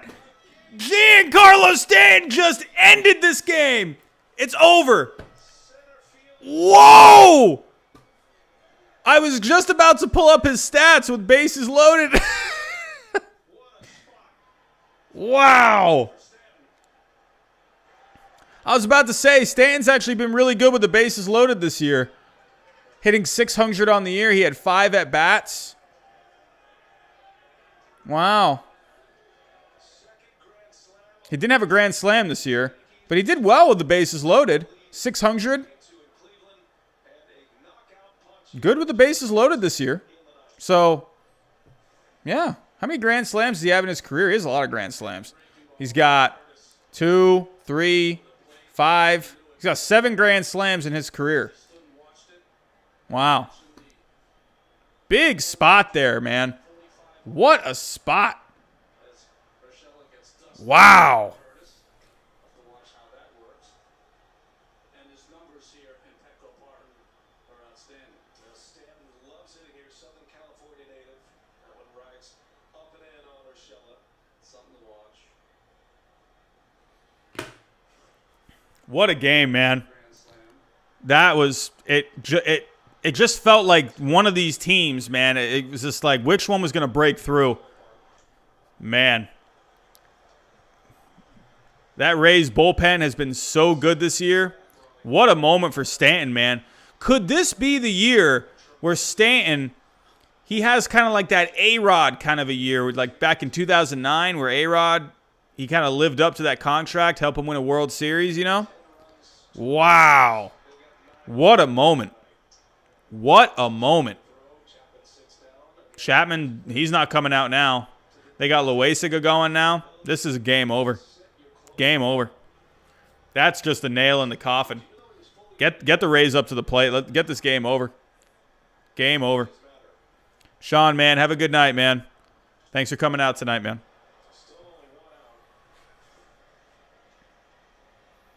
That's so crazy, man, because I was just about to look up his stats of the bases loaded, and he beat me to it. Crazy. Wow. About to say, like, he's hit a couple home runs already against good pitching. What a moment for Giancarlo Stanton, man. Look at Mike Lowell behind the dugout. Good old Mikey Lowe. What a moment. Honestly, Chapman's just like, oh, thank God. God. Jesus, this Rays team, they're annoying, man. Having to close it out against this Rays team, they drive you nuts.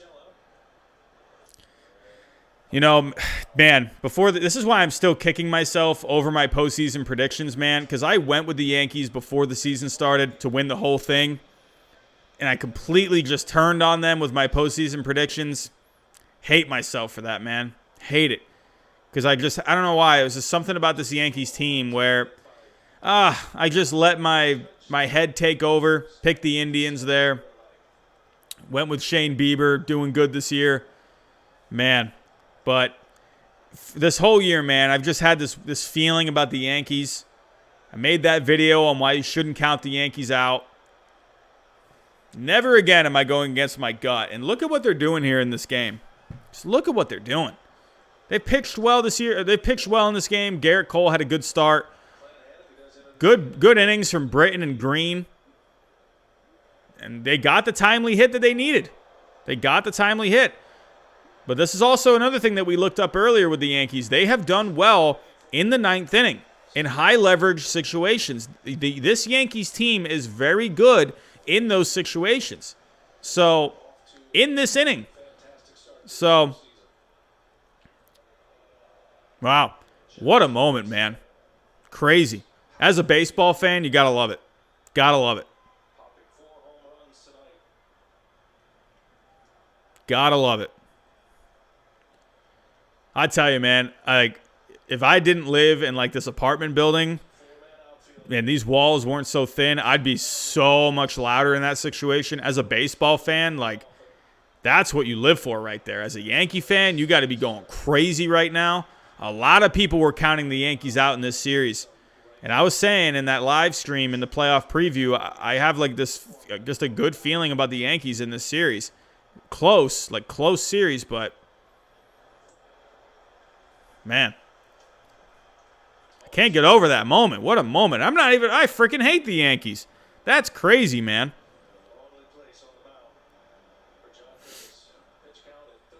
Got to feel terrible for John Curtis, man. That's what I'm saying. Big players, big players come up in big situations, man.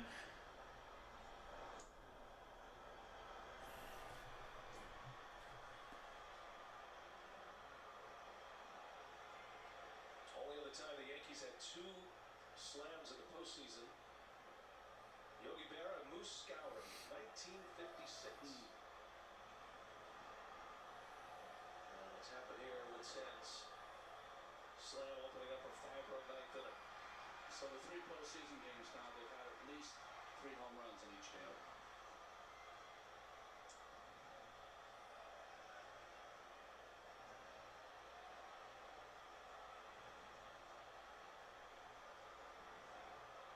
Pitch number 39 for John Curtis. 2-2 to Torres. Look out. Another one in, another ball up and in.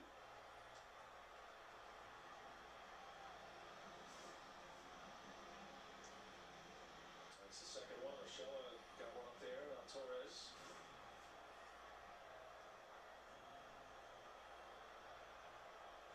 Kevin Cash. You make your mind up. A lot of discussion about how we're going to roll, pitching, what we're going to do if we're down. Easy when you're up. Those plans are pretty well in place. There's not defined roles for the Rays bullpen. They'll change up the innings that their relievers enter the game, especially their big 3 relievers. But when you're down and there's no off days, it makes for some interesting decisions, and you're going to have to live with some pitches that you might not normally have in those situations. We're talking about a pitch count over 40 now, and a hard decision. Yeah, I can see Andujar going somewhere this offseason. Easily. All right, can we just get to the bottom half of the inning here? Come on.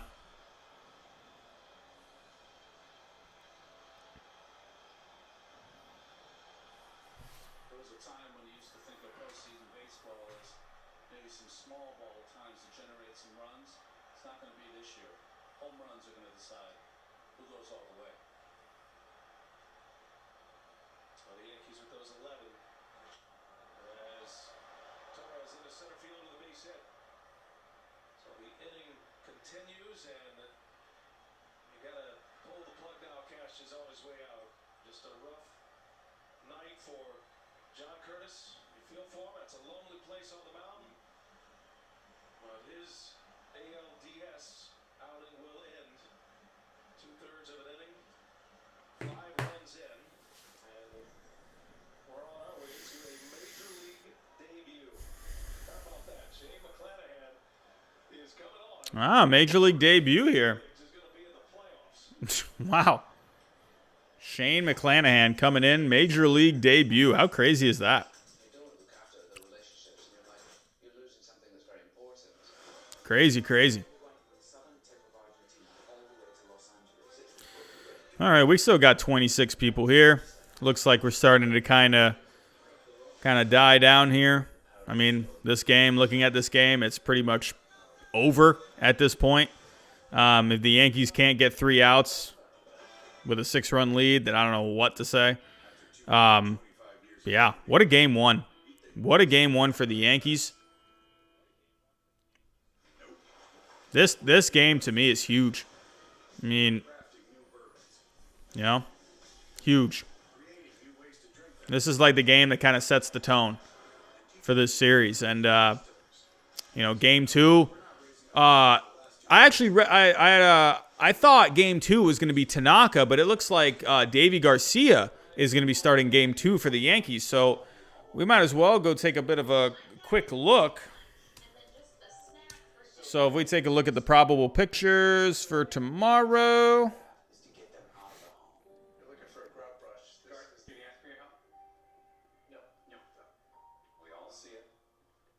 Yeah, so tomorrow's matchup, pretty fun matchup, honestly. Davy Garcia, rookie, against Tyler Glasnow.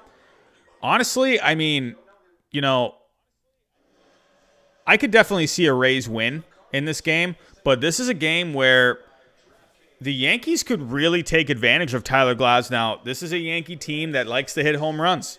And Tyler Glasnow, he likes to give up the home run ball.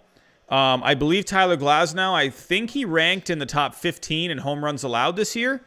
So, I mean, everyone talks about how good Tyler Glasnow is, and he is. He's very good. One of the best fastballs, one of the best curveballs in the game.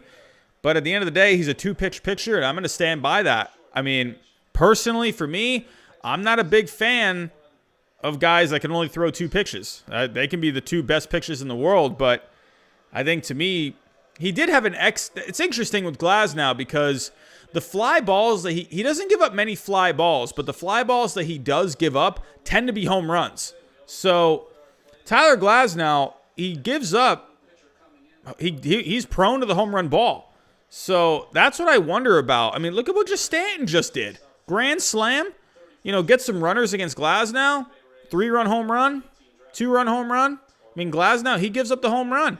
So to me, honestly, I mean, it's surprising I understand why they're going with Garcia. They're saving Tanaka for, if they fell down, one game or they're, it's a tie series going into game 3, then they got Tanaka going. But this is a game that the Yankees could steal. They could really steal this game. I think this is actually a decent strategy. I mean, Garcia, it's going to be interesting. I do think they're going to have a very short leash on him. I could see him being like a 2 or 3 inning, like kind of an opener kind of a guy. I think they'll be ready to go to that bullpen. They could go J.A. Happ after him. I don't know. I don't know if they go Clark Schmidt. I don't know. But this is going to be an interesting game. This is going to be a strategy kind of a game for the Yankees. But if you're the Yankees, man, I mean, obviously you want to win every game, obviously, but you want to win this game. Like, this is a game where you could take advantage of Glasnow. He tends to give up a home run here and there. This is the game where you could really, if you got a 2-0 lead and you go and then you got Tanaka going game 3, you lose with Tanaka, then you can go freaking Garrett Cole for game 4 on short rest. They just ran into each other. What the heck? Rays are just falling apart right now, man. They're frustrated. Just ran into each other in the infield. It looked like he was going to jump out of the way. Oh. Ooh.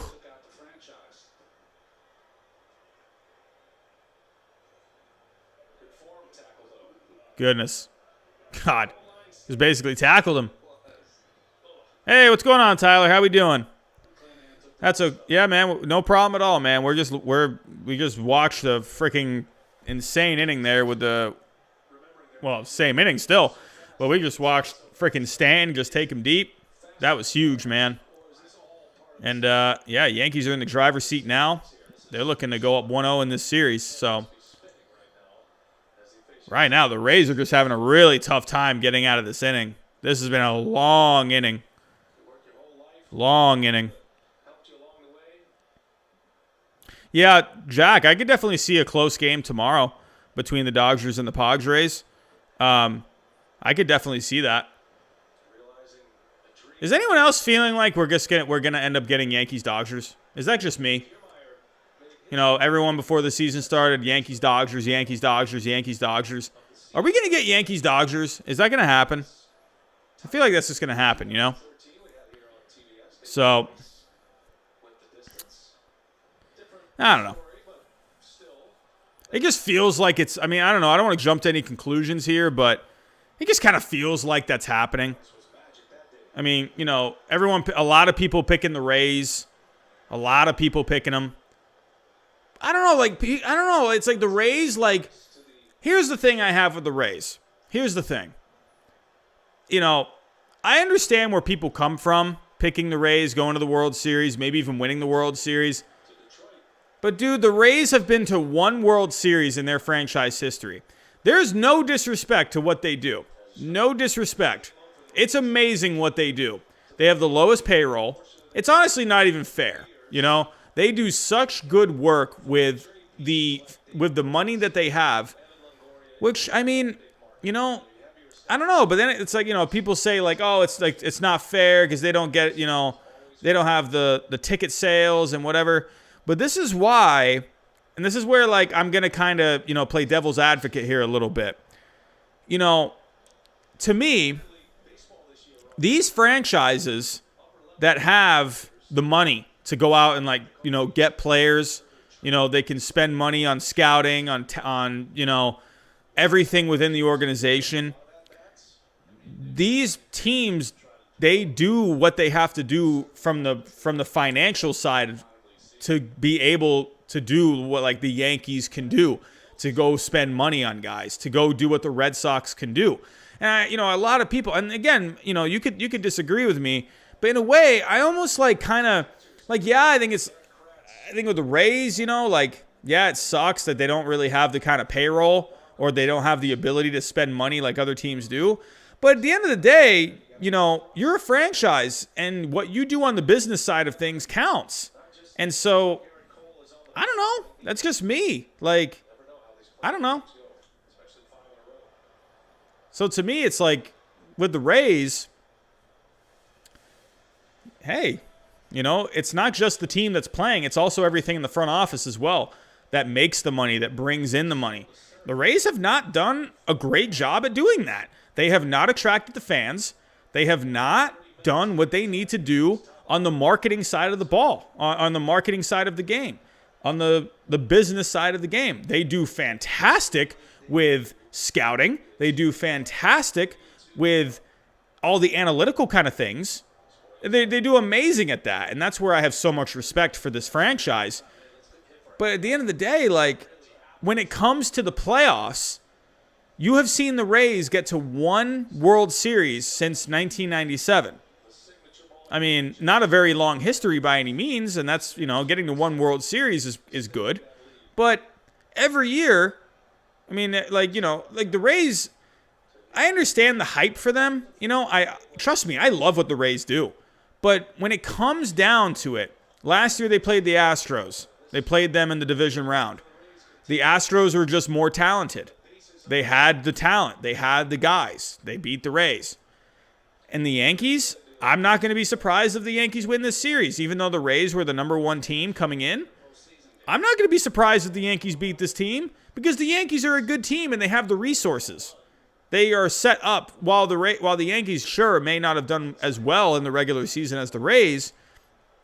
The Yankees are built for the postseason. They got the stars. And the reason they're able to go get these stars is, yeah, they have a rich history. Sure, I get that. But they've won championships over the years. You know? I mean, people say, like, oh, it's not fair. The Yankees have all this money. Well, I don't know. The Yankees have that's why they're one of the most amazing franchises in sports. It's not what they just do on the field, but it's also what they do on the front office side of things, too. You know? So I don't want to be that guy that, you know, kind of, you know, I don't like to do that because I'm not trying to hate on the Rays here. But at the end of the day, the Rays, sure, they can be fantastic in the regular season. But at the end of the day, are they ever going to have enough to get by like a Yankees team? You know, a Rays team or a Rays team getting by the Yankees, the Astros. I mean, go back to the Red Sox in 2013. The Red Sox and the Rays played each other in the division round. They couldn't get by the Red Sox that year. They didn't even make the playoffs for the next 6 years. 2013, they made the playoffs, got knocked out by the Red Sox in the division round. Didn't make it for the next 5 years. Made it last year, got knocked out by the Astros. Now they're back here again. They're playing the Yankees. I don't know. I'm just saying. You know, the Rays, I love what they do. I have so much respect for what they do on the analytical side of the ball, on the, you know, all the scouting that they do. They draft them. They do so good with all of that stuff. But are they ever going to have enough talent? sure, they're going to have plenty of talent to get there and have success in the regular season. But are they ever going to be that team that's going to get there? Look at how they were back in 2008. They had some talent on that team. They had Evan Longoria. You had James Shields. I mean, you had some good pieces on that team. But they've made the World Series one time. And then, again, I don't know. I'm just trying to give you both sides of the ball here. That's kind of just where I'm thinking. But at the end of the day, I don't know. I just don't think they're ever going to have, enough to get by the Yankees. They're never going to have enough to get by the Red Sox. Sure, there'll be fun teams. Sure, they can play all the money ball that they want. But at the end of the day, talent is talent. If the Yankees got a guy like Garrett Cole, who's one of the best pitchers in the game, and they got him going, I don't know. Sure, you can throw Blake Snell out there, but Blake Snell, no offense to Blake Snell, he's not a Garrett Cole. He's not. I mean, I'm sorry. So, again, no disrespect to what they do. They do amazing. And it's, they are at a disadvantage. But at the end of the day, I can't really feel bad for the Rays because they don't do enough on the financial side of the game. They don't. They don't get anyone coming to those games. And that's on them. That's not on anyone else. That's on no one else. That's on the Rays. That's on the Rays franchise. Again, maybe I'm getting a little ahead of myself. It's only game one. But this is kind of, I don't know, talent wins. Talent comes through in the end. And not saying the Rays aren't talented, but, you got a guy like Giancarlo Stanton, when he's healthy, hits a grand slam right there to just completely break open the game. Garrett Cole pitching 6 solid innings. Blake Snell only made it through 5. So, I'm just saying. That's why I'm wondering, are the Rays ever going to be successful in Tampa? I feel like the Rays, they're going to have to move at some point. I just don't think they're ever going to be able to get enough money coming into that franchise. I just think eventually they're going to have to move. And I don't know. I just think they need more money, So, same thing with the a team like the A's. They just never have enough money. They just don't, and I don't know. What can you do?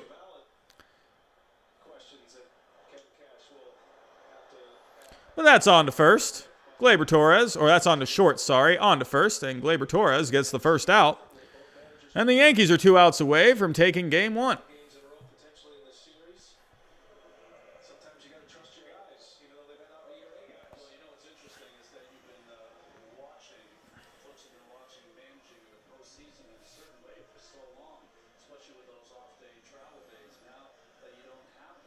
Oh. Managers are not going to have that luxury, and as Boone and Cashpool said, everybody on that roster is going to have their best moments. It's a 28-man roster. Perez gets his first at-bat of the night. The year started with a 30-man roster. And then after the first couple of weeks, the original plan. Yeah, James, you make a good point here. The Yankees have developed a lot of their own players. But at the end of the day, though, the Yankees have also spent money on guys. So, After the first couple of weeks and they dropped to 28, I think they were getting a lot of feedback from general managers, but they are 2 outs away. 2 outs away. There were so many issues and Got Luis Sessa on the mound for the Yankees. Cardinals and the outbreak of COVID-19. But, man, what a moment for Giancarlo Stanton.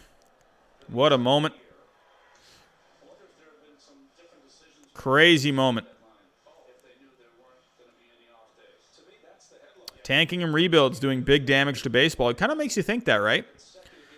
I've heard a lot of people say that they want there to be like a floor with like a salary, not a salary cap, but like a minimum of how much they got to spend or something like that. I've read something about that. Yeah, I think teams should have to put a winning team on the field, or at least do their best effort, instead of just tanking and just getting draft picks. And that's popped up to center. Michael Perez flies out to Hicks, and the Rays are 1 out away from dropping Game 1 to their rivals, the New York Yankees. 11 home runs in the first 3 games of this postseason. That is a major league record for most home runs ever in the first 3 games of the postseason. And Ronnie, 31 runs and 40 hits in the first 3 games against the Cleveland Indians. Yeah, like, I can see both sides for the shifts. I can see both sides, honestly, because it's like, you know, if one guy can only pull, and it's like, and he's only shown in his career that he can pull, well, then to me, that's kind of on that guy, you know? It's kind of on the team for playing him in that situation, but I can also see why shifts are just kind of annoying, you know? Like, I can see both sides of it.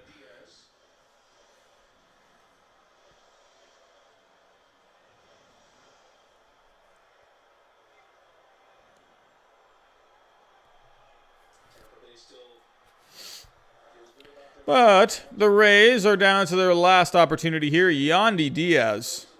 Last chance here.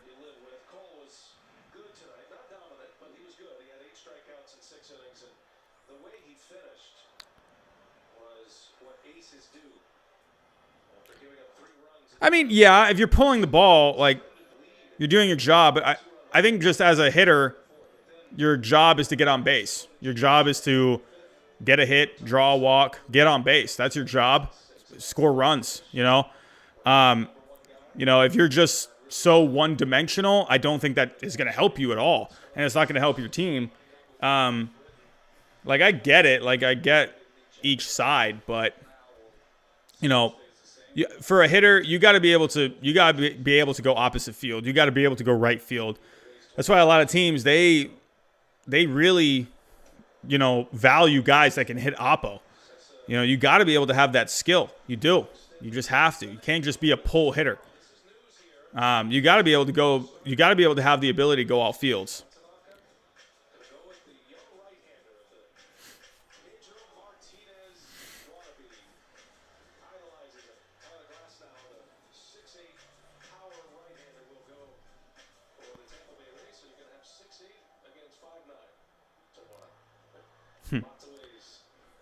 Can this game end? Goodness gracious, this game was like flying through the first few innings, and now it's just been like long.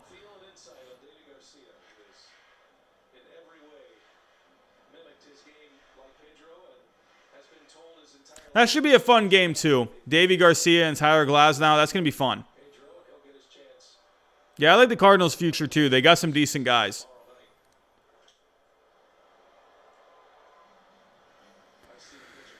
Whew.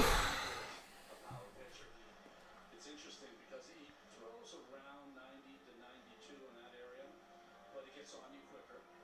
And he also can add to that fastball when he wants, and a good, mature breaking ball.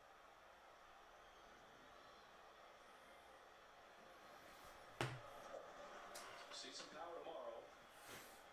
What are your thoughts about Masahiro Tanaka being bumped off that number 2 slot? He picks in the number 2 spot against Cleveland. Remember, they had the rain delay, came back. It wasn't great.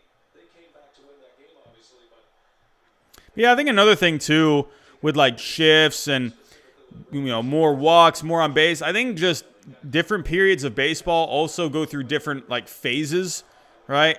Where teams use different kind of strategies and whatnot. So, and there's the ball game. There's the ball game, and the Yankees, thanks in large part to that grand slam from Giancarlo Stanton, that was huge for the Yankees, and they take Game 1. Game 2 tomorrow, we are going to see Davy Garcia going for the Yankees and Tyler Glasnow going for Game 2. Overall, this Yankees team, they just simply outlasted the Rays in this game. Just outlasted them. Yeah, so the Rays see themselves in an 0-1 hole. They got Glasnow going for Game 2. And the Yankees will counter with Davy Garcia. A lot of people expected Tanaka to go Game 2. But, it will be the rookie, Davy Garcia, so that's going to be a fun game tomorrow. The Yankees are feeling really good about themselves. They have scored a lot of runs so far in 3 postseason games. I believe they have now scored, what is it? Oh, it's over 30 runs now in 3 games. So this Yankees offense, they're ready. They're hot. So, but alrighty, everyone, that is all I got for tonight. I appreciate all of you coming out. The Bengineer, thank you so much for the $5 super chat. Really appreciate that. I appreciate everyone coming in tonight, giving a thumbs up on the stream.